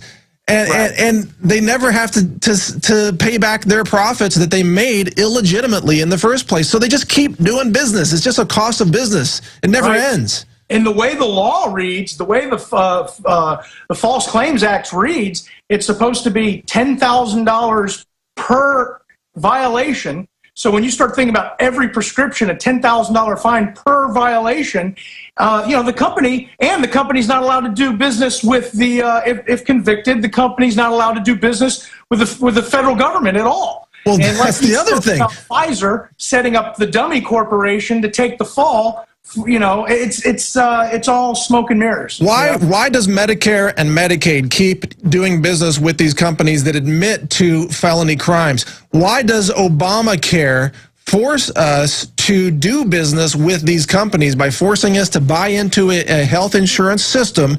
And I know your thoughts on, you know, you like the fact that everybody needs some kind of health care safety net. I understand that. Right. But shouldn't we have a choice and not be forced to do business with criminal companies? I concur with that completely. I mean, I think that, you know, like our education system, everyone has a right to a basic high school education. Right. You know, I think that you know, everyone should be able to get, you know, health care, but I don't think, you know, what's been proposed is the right way to go about it. No, look, I used to live in Taiwan, and that's where I went out of college, because we're in an economic recession at that time. And there they have a healthcare system that is kind of a government-run system, but it's dirt cheap. An employer at that time, literally, they were paying about $4 a month per employee for full coverage. $4 a month. Now today that might be $20 a month, but imagine if U.S. employers only had to pay $20 a month for each employee. I don't think there would be much debate about that. Part of the problem with Obamacare is that it's so expensive it bankrupts the companies. It bankrupts families, and now it's going to be hit with a tax. I mean, I didn't mean to get you into the political issue, Blair, but you know, the criminality of the drug companies becomes an issue when we're forced to do business with those companies. Right. I mean, you wouldn't do business with a known criminal if you could help it. I mean, you just absolutely not. And you know, one of the things that's interesting you brought up is the #1 cause of bankruptcy in the United States is medical bills. That's right. Medical bills, and I don't remember what the percentage was, but it's like, of those people who declare bankruptcy, many of them have insurance. So I mean, just because you have insurance doesn't guarantee that they're not going to come after you and bankrupt you. Well said, Blair. Let's go to some calls. We've got callers on the line, and let's go to Cindy in Iowa. First, Cindy, you're on the air. Go ahead. What's your question? Hi, Mike. Thank you so much for having this guest. I work at a research facility that has all the companies that y'all named. I wanted to say that I don't think the efficacy of a lot of the drugs can be, you know, pure as they're reporting to the FDA when we perform procedures on subjects that they do these studies for a living, and you're supposed to have a 30-day washout, but yet they do, because there's not like a main database to show all the research places who has done a study. People will do it with those drugs in their system because of money and the financial benefit way before 30 days. And I know this because I've been working at this facility over 10 years, and I've heard, you know, subjects talk. And so that is so, to me, how in this age of, you know, technology, how can that be going on? Because that's the efficacy in what y'all were talking about, the safetiness of these drugs. So you're saying that about the 30-day washout, you're saying that then they decide they eliminate people from the trial that are having bad results to shape the data to look better, that kind of thing? No, what I'm saying are the subjects, there's no regulation because the subjects are lying. They're going to other facilities before that washout and doing studies, and there's no database in the research industry to have. And so how can the efficacy of the drugs, you know what I'm saying? Yeah, so they're actually involved in multiple clinical trials at the same time and stacking drugs and things like that. Exactly. Good question. Good question, Cindy. Thanks for your call. Blair, your comments on that. I know you weren't in the research side of the company, so your comments may be limited, but does that ring a bell to anything? Well, I mean, what are your thoughts? Well, I mean, I do know how to read the studies, and I can pick apart a good study and a bad study. And unfortunately, many of the people that have to be in these, that are in these studies, they're doing it for financial reasons. They're not doing it because they just coincidentally happen to be at a doctor's office and have this disease state. So, if you have people in multiple studies taking multiple products, then you're going to have you're going to have skewed results, whether it's going to be, skewed positive or skewed negative. You're not going to have you're going to have inappropriate results. The results. I'm just thinking, what kind of person would, I mean, I guess, the economy is being destroyed by Obama policies. Well, virtually every president has been destroying the economy lately, but people are desperate for work and income. So, I mean, are they literally just selling their bodies into multiple clinical trials to get drugged up and paid something? That sounds like suicide to me. It really, yeah, I wouldn't do it. I mean, as desperate as I've been in the past 10 years, I wouldn't do it either. But you see it in the newspaper all the time, drug study, we'll pay you for your time. And so, you get to see the doctor for free. And so, they coerce you into this, and yeah, you become a human guinea pig. Wow. Wow, and then of course, well, I remember the quote. This was a pharma discussion behind the scenes. Why do you use human guinea pigs? And the answer is they're cheaper than monkeys. I mean, wow. lab monkeys cost more money than paying a human down the street to do it. It's incredible. Right. And the animal rights folks would be offended if they if what they do to the and rightly rats so. And the rabbits. But with what they do to humans, it's, hey, we got to get rid of all the human beings. And then there's experiments like in Nigeria on children. There's experiments in Guatemala on the prisoners that took place. The whole history, Jonas Salk and his experiments on antibiotics and prisoners and all kinds of things, mental asylums, incredible. A lot more straight ahead. Stay with us here on the Alex Jones Show. We'll be right back. All right, we're back. Thank you for continuing with us. We've got Blair Hamrick for just about 5 more minutes, and thank you for continuing to stay with us, Blair. Wow, a lot of great information you've already shared with us. We've also got callers on the line. Are you okay to take another call, Blair? Sure. All right, here we go. Roger from Minnesota calling in. Roger, you're on the air. Thanks for joining us. What's on your mind? Yes, first of all, I want to congratulate Blair for being a whistleblower, because it takes a lot of guts and a lot of courage to do that. Well, what's on my mind, and Blair might be able to respond to this too, I just had my first granddaughter about a year or so ago, and I've been able to convince my daughter and son-in-law of the evils of vaccination. I'm totally anti-vaccination, anti-big pharma. But my daughter has supposedly done some reading herself also, and she just thinks at a minimum my granddaughter should have 2 shots, the pertussis and the polio vaccine. Of course, I've read about Salk, I've read about the polio vaccine, and the reason my daughter thinks she ought to get the polio vaccine, they plan to travel, go to Europe, and of course India has a high incidence of polio, and I know it's caused by the vaccinations they're receiving over there. So my daughter is very intelligent, my son is very intelligent, and they respect me, they respect my knowledge, but I just can't get them to convince them, hey, don't give my granddaughter any vaccination. None of them are any good. Well, the polio vaccine, I mean, we've run those right here on InfoWars. I'll ask you, Blair, for your comments in a second. I know you weren't involved in the vaccine division there, but, the polio vaccine has had stealth viruses, SV40, in it throughout history, and there's a lot of paralysis happening today in India in particular from the vaccine itself. So people get the vaccine and then they end up with paralysis. So we know these vaccines are not clean. I mean, just come on, just look at. The caller's right. You can't trust these companies. Blair, your thoughts? Well, I tell you what, I was watching Alex's show a couple of weeks ago, and he had I forgot the lady's name, who has that movie that's on Alex's website, The Common Good. Oh yes, right. I don't recall her name at the moment either. Manukian, right? Leslie. Right. And I haven't seen the film, but I did see her interview, and I found her interview captivating. I like the fact that she's not so skewed one way or the other. She's trying to bring both sides of the issue, and let you decide for yourself. So I would recommend for Roger to buy that video. I think that's great. I haven't seen it, so I can't endorse it. That's a great idea. In fact, I think that's available at InfoWarsStore.com, isn't it? The video. Yeah. I think so. Yeah, I think so. And I'm not sitting here trying to pimp one of your products. I mean, I'm just, but at the same time, it's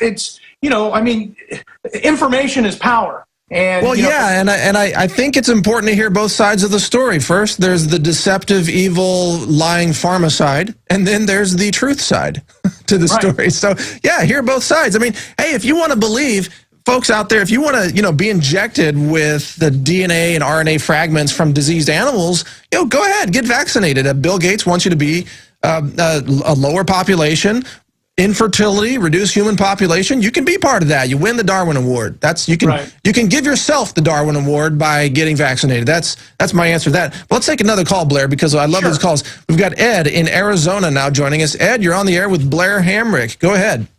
Hey, great to talk to both of you guys. I just wanted to get your take on the massive drugging of the youth we have going on in America right now. I, as a teenager, was kind of rebellious, kind of questioning the system.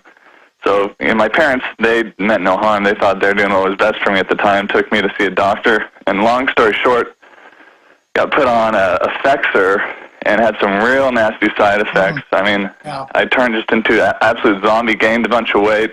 I mean, there's no way you can wake up if you're taking those drugs, so I just wanted to get your guys' take on that. Good point. Go ahead, Blair. Well, I tell you what, unfortunately, what pharmaceutical companies have done to bastardize the research, when I was a rep, they used to call, some of the reps, other reps from competing companies would call Effexor side Effexor. And just beating up drugs for no reason. But, I don't know whether it was a primary care physician that put you on the medication or whether it was a psychiatrist that did so. I mean, unfortunately, these compounds have side effects and they're dangerous. So, to cavalierly, I'm sure your parents were just trying to help you out. And because, going through, the problems of adolescence. But for instance, because childhood is a disease, I guess, is the thing. It's called the human condition. People Blair, get sad. Blair, we're out of time, but I want to thank you for joining us. It's been an inspiration to hear you telling the truth. You're awesome, and please keep us posted about the outcome with the Department of Justice. Will do. I really appreciate you having me. All right, great to have you on. That was Blair Hamrick, everybody. And I'll talk to you after the show, Blair. Just touch base with you. Great guy, just willing to tell the truth. Stay with us. A lot more straight ahead. All right, we're back on the Alex Jones Show. Thanks for joining us. Mike Adams, the Health Ranger, filling in here. And by the way, I heard an ad on GCN during the previous segment. I just want to give a shout out to the stuff that I know works. That was an ad from Ty Bollinger with Carnivora. That's the real deal. A lot of the products actually that get promoted on InfoWars are things that I've done research on previously, sometimes years ago. For example, the Madi Phylan. I interviewed the founder of that company years ago and talked about it and really researched it. It's the real deal too. The brown seaweed extract and the Carnivora, these are powerful. They can't even tell you in the ad everything it does because of FDA regulations, but really good stuff. So here's what we're going to do for this segment, for the rest of the show. I'm going to take a lot of your calls, and at this point, it's a free-for-all. You can talk about the issues from the first hour, the gun confiscation. You can talk about healthcare and medicine, anything you want. You can ask me a question, and then I'm going to intersperse that with some additional breaking news. But just very quickly, lemonadefreedom.com is something you need to check out. That's coming up August 18th, a protest about being able to sell lemonade in a lemonade stand without being harassed by local police. I've also got news about BPA, but not what you think. It turns out that all these BPA-free bottles now, many of them are using something worse, BPS. Yeah, it's a different chemical. So, and by some studies, it is, 15 or 19 times more absorbable in the skin than BPA, and it may be just as toxic. It's another hormone mimicking chemical. So now that when BPA got a bad rep, then a lot of these companies said they reformulated with BPS and then started claiming BPA-free on their products or their grocery receipts. And that's another big source, by the way. If you go to the grocery store or anywhere that you get one of those receipts that's kind of slick, that is loaded with toxic BPA or BPS. So if you handle those receipts, wash your hands before eating anything. Do not touch food after touching those receipts. Or you might become, if you're a male, you might get literally chemically, hormonally feminized. That's what the chemicals do. You know, say what you want, but that's what the chemicals do. It's cause and effect in basic biochemistry. But now let's go to the first caller that we've got in the queue here. Sky in North Carolina is now you're on the line with Mike Adams here. Hello, Sky. How you doing? Hey, Mike. Good to talk to you. My question was for Blair, but you probably can answer it. I'm calling to get like an information download on the drug Cymbalta or the drug maker that makes Cymbalta. My grandma just recently fell ill. She's been to 3 major hospitals. No doctor can tell what's wrong with her. They can't figure it out. And I'm looking at her medical records, and I'm seeing where they prescribed Cymbalta to her for no real reason. And then right then when she started taking that drug, she just went into a zombie coma state. Well, so I was wondering if you knew anything about that. I'm not going to comment on specifically on a brand name drug like that, but you can do your own research, and that's what I encourage you to do. Search for Cymbalta side effects or Cymbalta clinical trials. You sound like a very well-informed, intelligent guy. You'll be able to do some research and find out. And then, hey, ask for the package insert from the physician and read the side effects right in the package insert. Most physicians haven't even read that insert, so that'll give you a wealth of information. You might be able to find that insert states the side effect that your mother experiencing or your grandmother? Talking about on the show, we can't really trust those inserts, or we can't trust what I can look up and find because the studies and tests were all BS, basically. But the inserts will list the side effects. They are required to list the side effects that normally aren't talked about in the advertising. So go ahead and do that job. And I think you're correct to be skeptical. I'll leave it at that. I wouldn't take that drug myself. And if I had a family member that was on that drug or basically almost any pharmaceutical, I would encourage them to find safer alternatives to get off of those drugs. Let's go to another caller, and thank you for your call, Sky. But let's go to Sheldon in Wisconsin. Sheldon, you're on the air on the Alex Jones Show. Go ahead, please. Hi, I have a question for you. I work in an inner city clinic, and I noticed that a lot of our kids are over-vaccinated. The mammograms is off the chain and everything like that. But here's my question. I was telling a bunch of my friends about apricot seeds, how I would crack over the core of the apricot and eat the seeds out of it. Yep. And a friend of mine was telling me about a physician who overdosed off the cyanide poisoning of apricot seeds. Is there anything to that, or I don't know. You know, it sounds like a scare tactic. I've eaten lots of apricot seeds in the past, and they do contain what's sometimes called vitamin B17 or Laetrile. In fact, our earlier guest, Ed Griffin, has an entire book on that. I think it's called The War on Cancer, or the I forgot the exact title of it, but you can check that information out by Ed Griffin. It is basically a natural chemotherapy agent. Now, has somebody ever been harmed by it? I don't know, but they try to tell these scare stories like about colloidal silver. They try to scare people away from colloidal silver with these myths that it'll do weird things to you. That's complete disinfo. The real threat is the pharmaceuticals and the vaccines. And you get things from nature, they tend to be orders of magnitude safer and more effective. So I've eaten many of those apricot seeds myself.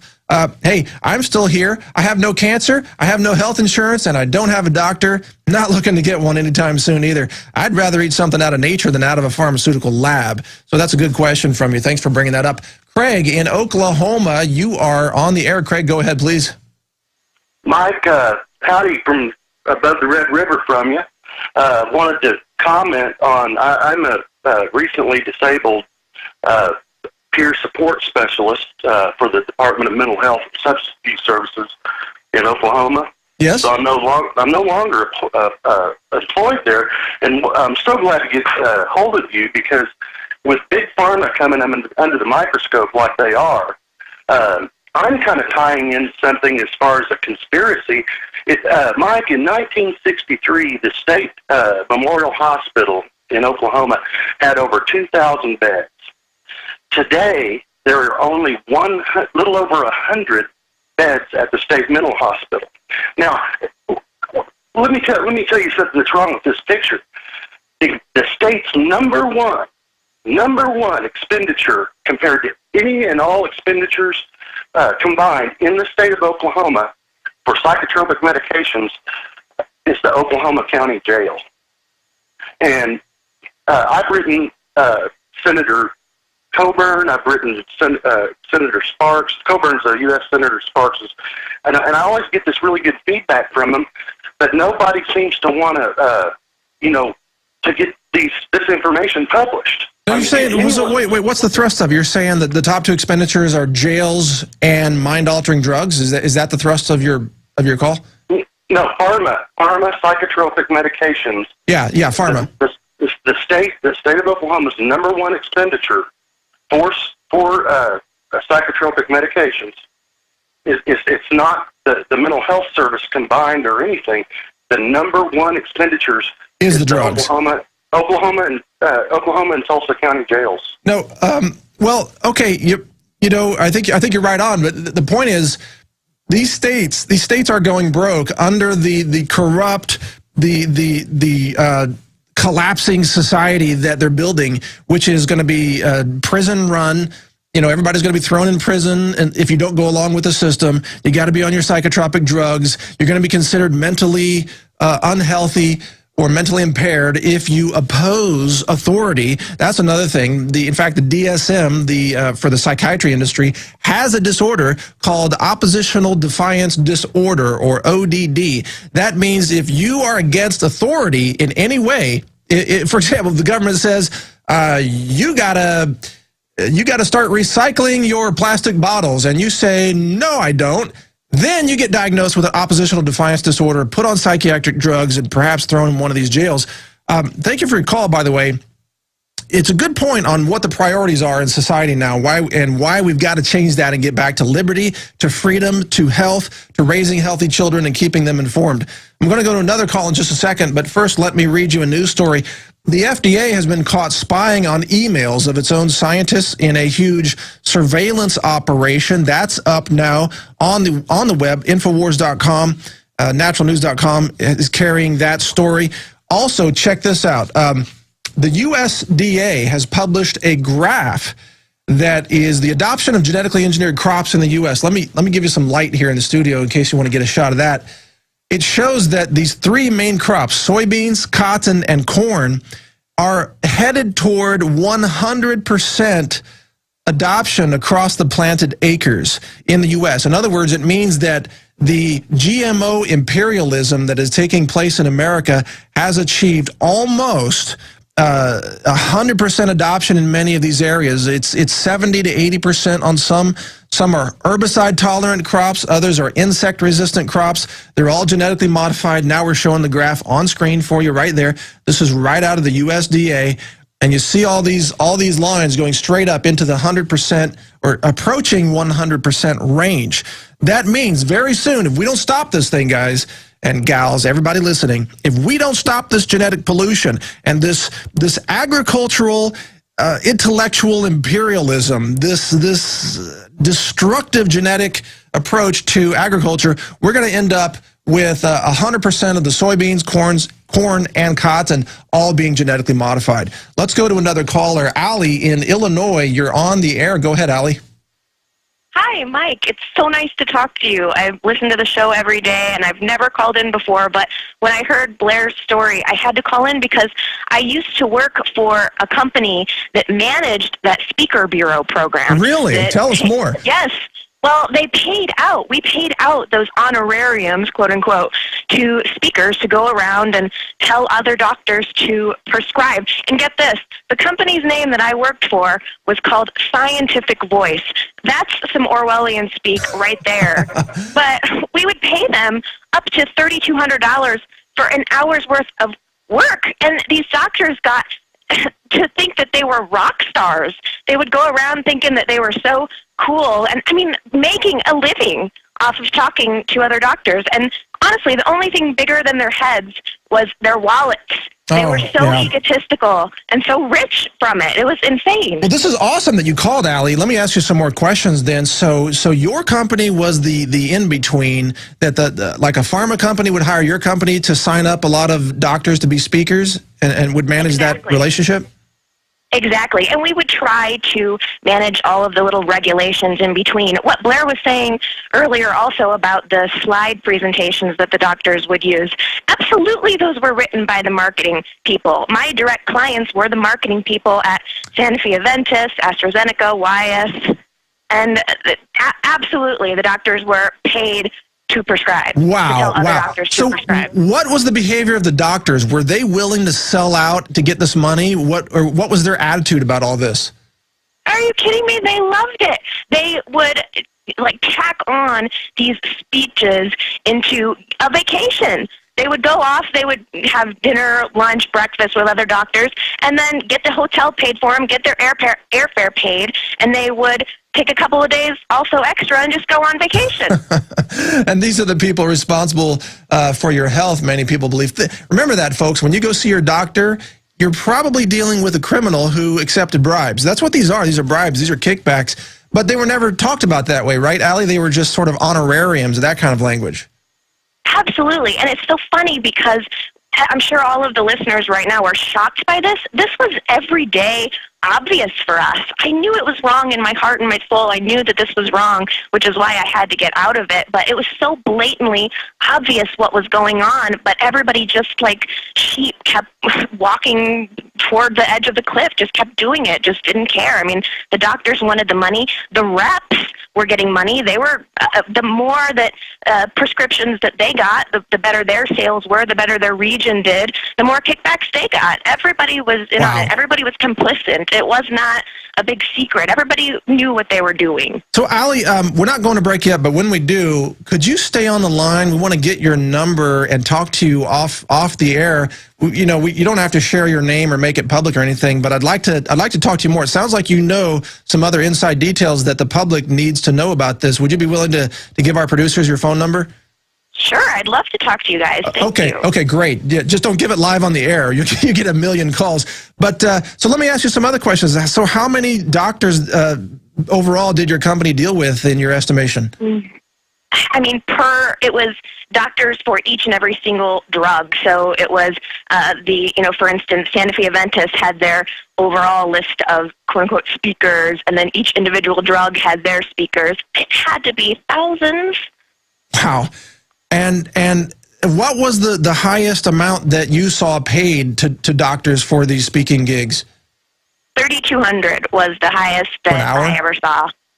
Well, it was for, usually that was for a day's work. But, I mean, they could very easily, there were sometimes where they would make up to maybe $1,500, $1,800 for an hour for a visit, a lunch, breakfast, or dinner. But they could go do a breakfast and then a lunch and then a dinner, stack it up, and all of a sudden they're racking up $5,000 or $6,000 a day. Yeah, that's what Blair was telling us, exactly that. They would do a breakfast speech, a lunch speech, a dinner speech, and of course all the meals are paid for by the drug company. The travel was paid for, the hotel was paid for.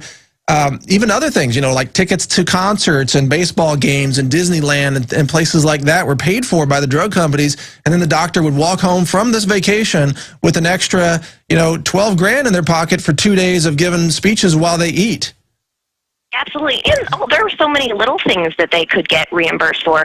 Dry cleaning, meals at the airport, just anything that was incidental toward the trip, they got picked up too.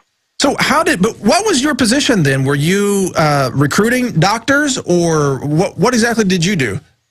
Yes, I would recruit the doctors based on the representatives, the pharmaceutical reps' suggestions. So they might find a doctor who they thought was in on the deal, so they'd submit their paperwork to get this doctor signed up to be on the speakers bureau, and then I would just physically coordinate the meetings and cut the check. So I would set up to get the speaker's airfare, hotel, and get him the slide presentation, everything he needed to do to go to this meeting. I would set up the on-site meeting, all of the little details. I mean, it might be a meeting that had 50, 60 people. It might be one doctor, like Blair was saying. There were times where the doctor would get paid $2,000 to go talk to one guy.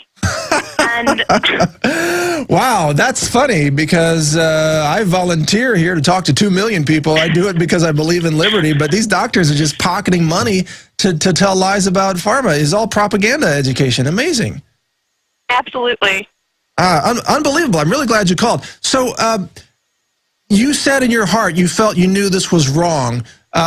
Did you eventually leave because of that? Obviously, you're not working with that organization anymore. What happened? Yes, it was my first corporate job out of college, so I was maybe 23, 24. I was just happy to be getting a paycheck, and honestly, I didn't know what I was doing at first. Allie, stay with us. We got to go to break. Sorry to interrupt you. We got to go to a quick break, but stay with us if you would, please, Allie. We'll be right back on the other side with a lot more. Stay with us, folks.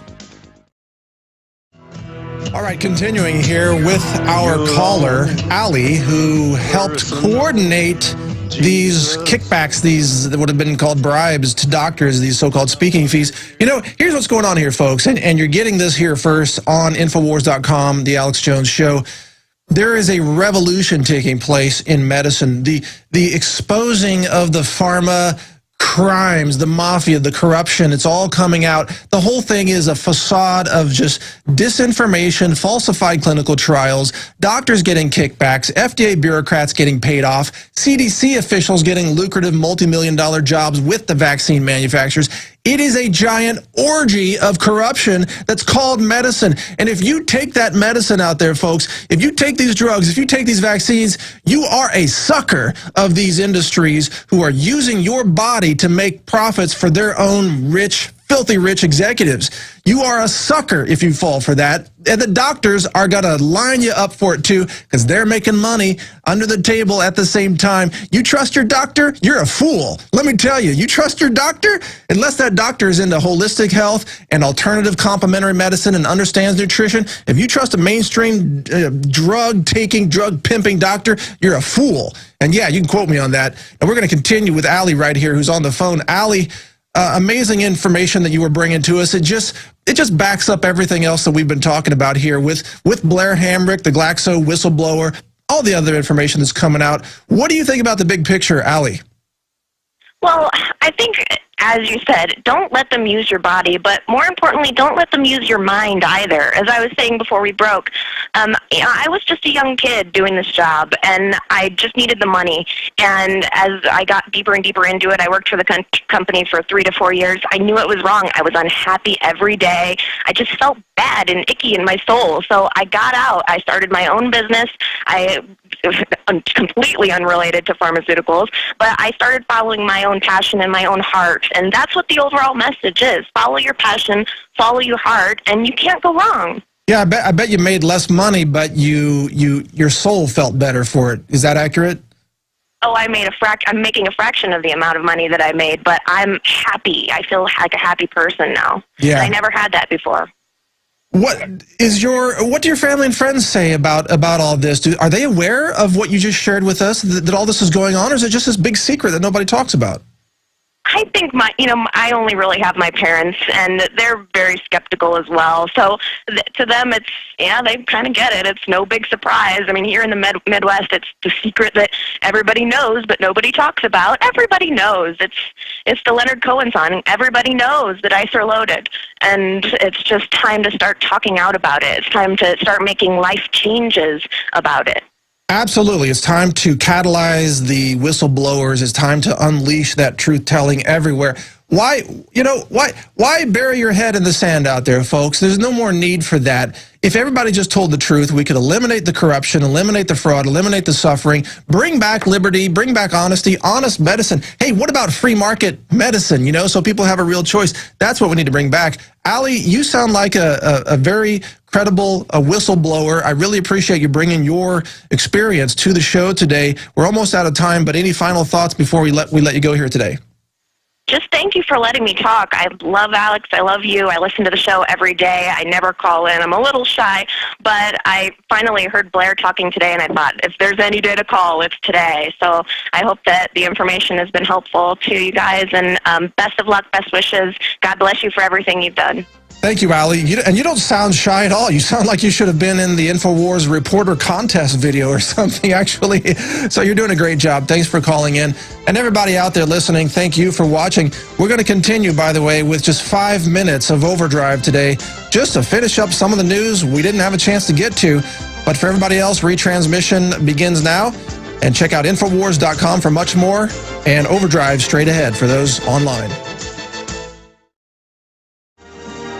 All right, continuing here with just a few minutes of overdrive.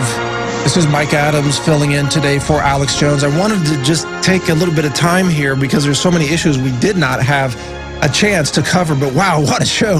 What a show today. I don't know what you think about it, but I thought we had some great guests, some great information that got shared out there with the public. You know, look, things are changing. The transformation is upon us. The global police state is getting desperate to try to shut down free speech precisely because this kind of information is coming out. The truth about the drug industry is coming out. It's complete fraud.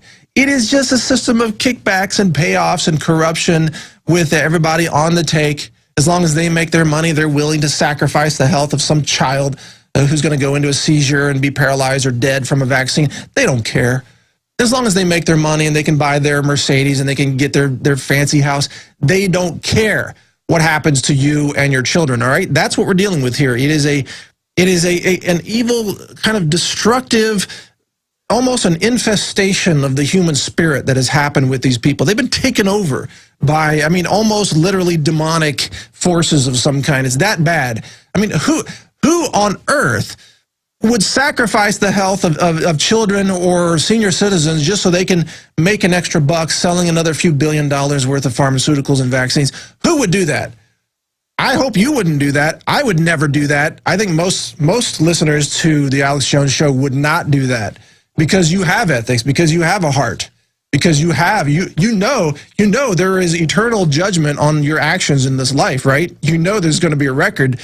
A record is kept of everything you do, and you will be held to account for it. Well, let's get to some other stories here. This is by Kurt Nimmo up on Infowars.com right now. Iran accuses U.S. of using weather weapons. I wanted to get to this during the show, but this is fascinating, and Iran is right now experiencing its worst drought since 1964. Now, here's the other thought on this. If the U.S. has these weather weapons, is it using them against the U.S. heartland right now to destroy the corn supply, the food supply? It's being crushed by about 60%, maybe 70%. Could be even worse before this is over. So are they being used against the domestic population and the farmers in America today? Maybe so. I don't know. Maybe that's another show. Let me go to this one. A business leader is hit back at Obama after he says the wealthy aren't responsible for their own success. Remember this? Remember this quote from, what was just yesterday or 2 days ago? Obama said during a speech, if you've got a business, you didn't build that. Somebody else made that happen. I can't tell you how offensive this statement is, how detached from reality it is, how ignorant of basic economic fundamentals this is. To claim that business owners and innovators and the people that put in the hours, the long hours, like I see people putting in hours around here. You know, Alex Jones built this network. I built up Natural News. Alex Jones built up Infowars. All the other innovators out there have built up their businesses. For Obama to come along and say that we didn't do that, that's absurd. It's offensive. It is ignorant. It is detached from reality. I just can't tell you how offensive that is. And even Rush Limbaugh then accused the president of, quote, destroying the American dream. I don't agree with Rush Limbaugh on a lot of things, but on this one, he's right. This is Obama destroying the American dream. What is this weird sickness, this psychosis among the communists who think that society gives you everything? That the individual isn't responsible for your own outcome, your own success or failure. That is a communist manifesto type of belief system, and it is un-American. It is anti-American to say that business leaders aren't responsible for their own success. That is so offensive.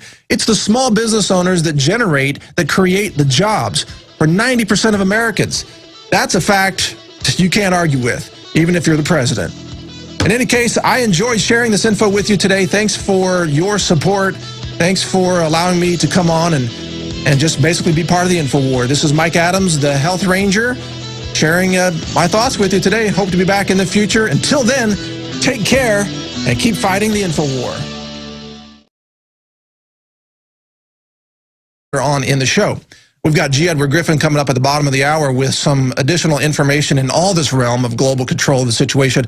But first, we're going to introduce a video compilation. For those of you who don't believe what we're talking about, that this kind of gun confiscation is actually going on in America, Rob Dew and the InfoWars nightly news crew put together a video compilation that will blow your mind.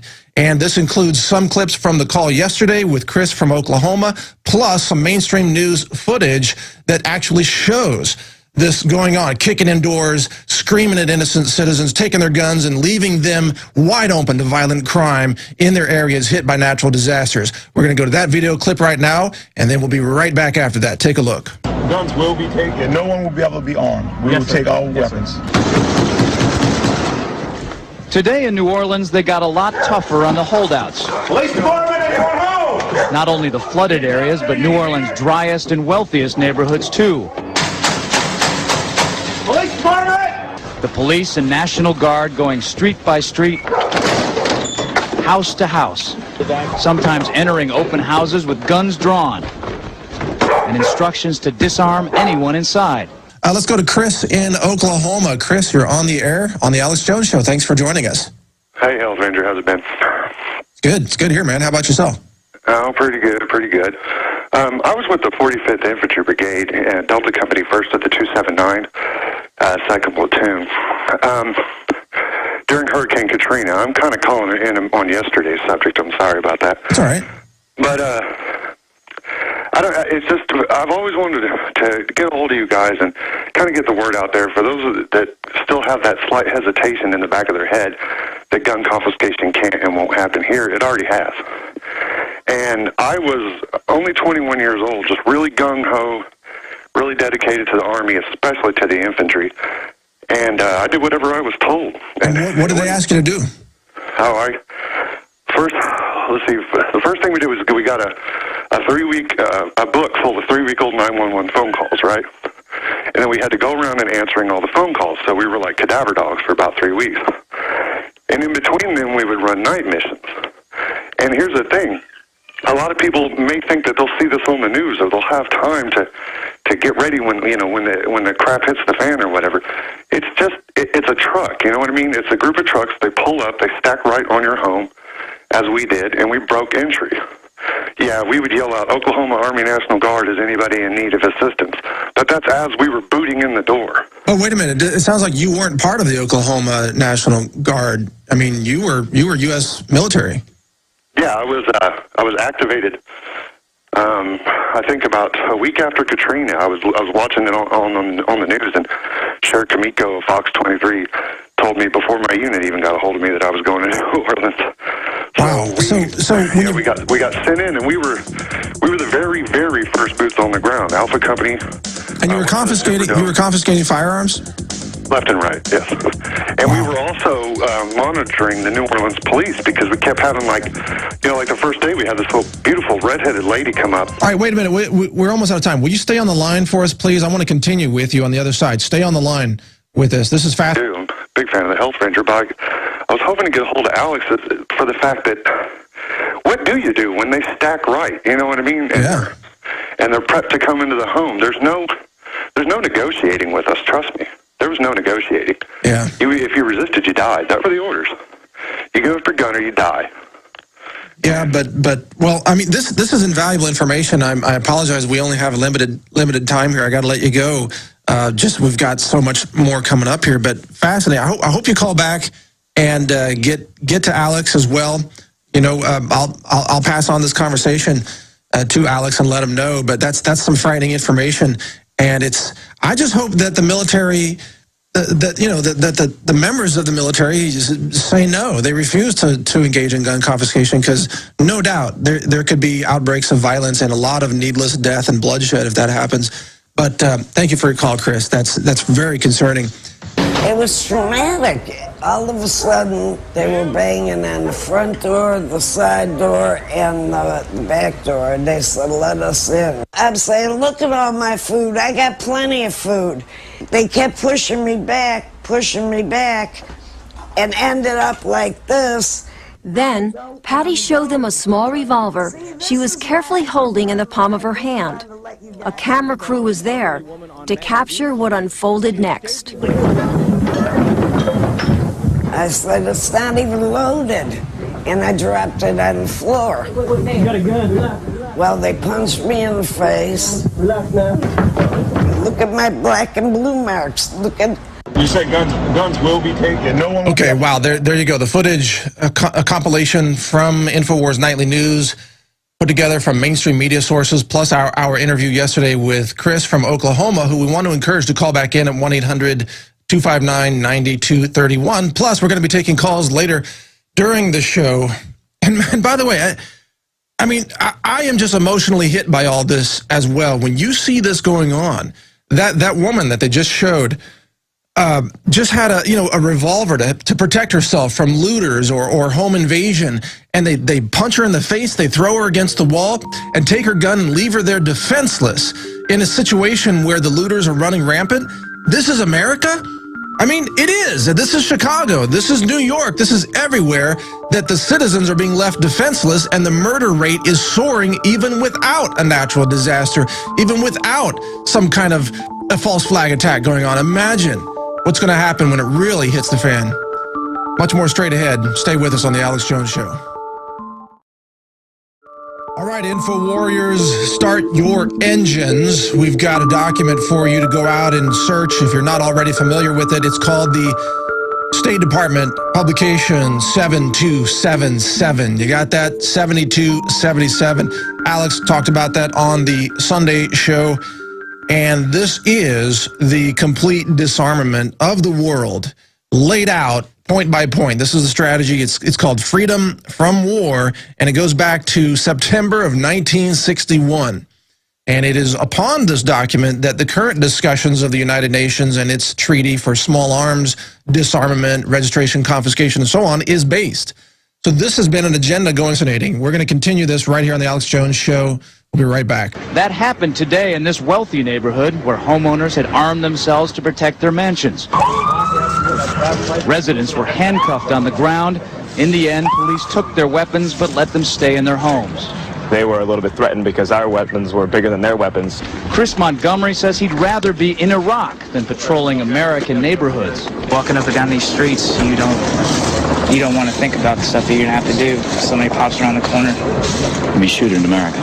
Yeah. We have Chris on the line from Oklahoma relating a story about gun confiscation in New Orleans and that entire region following Hurricane Katrina several years ago. And Chris, go ahead. You were describing how you and your team were kicking in doors and confiscating firearms from people. Did anybody resist? Did anybody ever shoot back? What happened? Well, we had a couple of people resist verbally, and they got stuffed and cuffed very violently. We throw them in the back of the 5-ton or the deuce and a half or whatever, and then we take them out to the Greyhound bus station, which was the police station at the time. We, like what I was saying, like before we came up, or before the break, I think it was like the second day we were there, this redheaded lady came up to our platoon's area, and she sat, or to our company area, she sat on the curb with her knees in her chest, just rocking back and forth, crying uncontrollably. She sat there for almost 27 hours, just refused to move.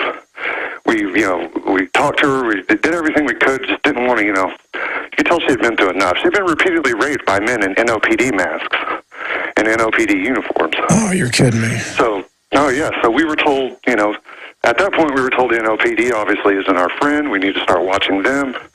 The FBI had us out there at Cooter Brown, which is the NOPD Sheriff's Brothers Bar. It's like the big cop bar there in New Orleans. Just so people know, NOPD's New Orleans Police Department, just for people who know. Yeah, definitely.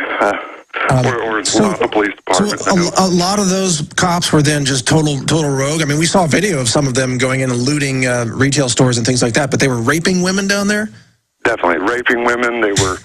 we got two separate women that came to our company alone, and when I was there, I met cats from the California Guard, Indiana Guard, you name it, everybody was... And... But how... It was just a free-for-all. Police from all over the country, Dallas County Dallas, Texas sheriffs down there. But how did you and your team justify to yourselves and each other that gun confiscation would help this situation when it was a free-for-all? I mean, isn't that a time when citizens need to be able to defend themselves? It never, like I said, I was just ignorant as hell. And that's kind of something that I worry about with the kids today, if they really realize what they're doing. I had no idea. The only time it ever occurred to me that something may be wrong is we came up, we were down by the old French district. We came up to this man's house. He had a big wooden sign that says, "I'm here alone with my dog and my shotgun. Looters beware." We thought, it's funny. Everyone stopped and took pictures of the sign. But eventually we took his guns. And we left him there with nothing. So now that you know what you know, now that you're listening to the Alex Jones Show and you're informed, what would you advise people to do if this happens again? Well, I called. I mean, no offense. I mean, Mike will love everything. From doctors. We're talking about off-label marketing of drugs to children, even though they were never tested for children, never approved for children. All that and much more straight ahead. Also, the FDA has just been caught surveilling the emails of its own employees and scientists. This is a mafia type of surveillance, criminal thug racket type of operation that the FDA has just been caught doing. Instead of being transparent, they now have to be big brother to their own employees because they know their own employees are trying to expose the truth and expose the corruption and expose the criminality to the world, just like Dr. David Graham did over the Vioxx issue many years ago. And the FDA is now turning to what could be criminal type of activities to suppress and censor and intimidate their own employees. That's America today. It's not just the government engaged in gun confiscation of private citizens following a natural disaster. It's the FDA itself going after its own employees. Imagine that. We've also got information here, a Paul Joseph Watson article, the UN gun grab follows State Department plan, plus the breaking news coming out of Washington Times that says the Law of the Sea Treaty, that was the UN Small Arms Treaty, was part of that. This says the Law of the Sea Treaty is now dead. That's called LOST, L-O-S-T is the acronym for that. But we know, and you know if you're a regular listener, that even if Congress is not approving of something, the executive branch of government will bypass Congress and do the UN's bidding anyway. So all of that and much more, including G. Edward Griffin as a guest at the bottom of this hour, all that straight ahead right here on The Alex Jones Show. Stay with us. We'll be right back. Welcome to The Alex Jones Show, Tuesday, July 17th. We are continuing here. This is Mike Adams, the Health Ranger, sitting in for Alex today. I'm the editor of NashvilleNews.com. You probably know that. And Alex, of course, Infowars.com, where you can find articles on all these topics that we are discussing today. A huge show straight ahead. In fact, there's so much here. We've got military gun confiscation of U.S. citizens. That issue is high on the radar right now. We're going to discuss the Law of the Sea Treaty.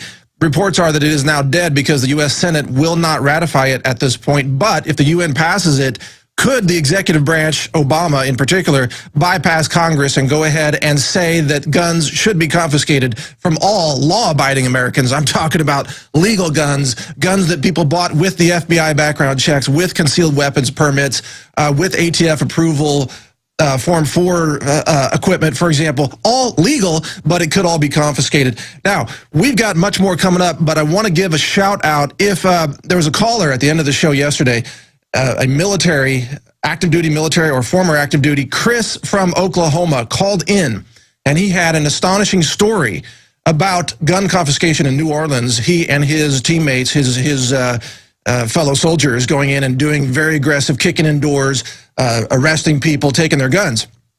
I want to ask him to call back in. We're going to open up the phone lines and see if he's listening, want him to call back in, have him back on. Otherwise, if other people who have been in the military and who are involved, who were involved in gun confiscation drills or actual missions, we would invite them to call in as well. We'll be taking your calls later.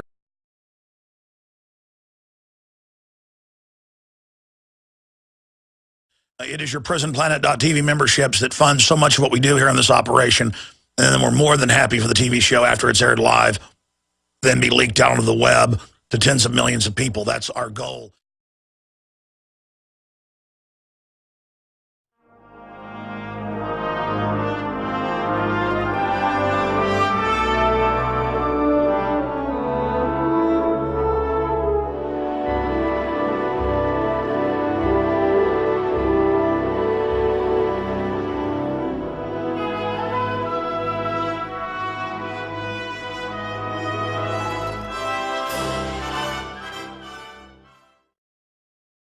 Welcome to the Alex Jones Show. It is Tuesday, July 17th, 2012. This is Mike Adams, the Health Ranger, sitting in for Alex today on this truly monumental day of news that just stretches your construct of reality. It's so amazing. Let me give you a hint of what's coming up here. We've got, well, yesterday at the end of the Alex Jones Show, we had a caller, Chris from Oklahoma, who began describing his involvement in military gun confiscation of U.S. citizens in New Orleans. And he talked about the New Orleans Police Department, the NOPD, involved in some rather heinous crimes, including raping of women and other things. That set off really a firestorm of research here at the InfoWars studios in Austin, Texas.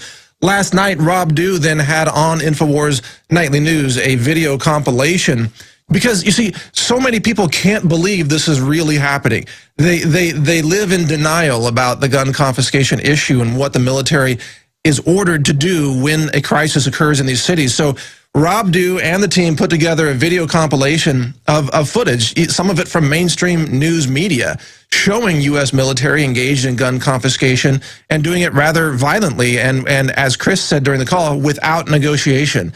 So we're going to feature that video clip coming up in just a few minutes to show that to you and remove any doubt in your mind that this is the plan. When there's a crisis, when there's an attack, a natural disaster, a bomb, a dirty bomb, a release of, let's say, a pandemic bioweapon of some sort, this is what's going to happen in the U.S. I have no doubt about that. But that's just the beginning of the show today. We have much more coming up as well, including an exclusive worldwide radio first of Blair Hamrick, the whistleblower from GlaxoSmithKline. He and his partner, Greg Thorpe, well, they were colleagues, I should say, ex-employees of GlaxoSmithKline.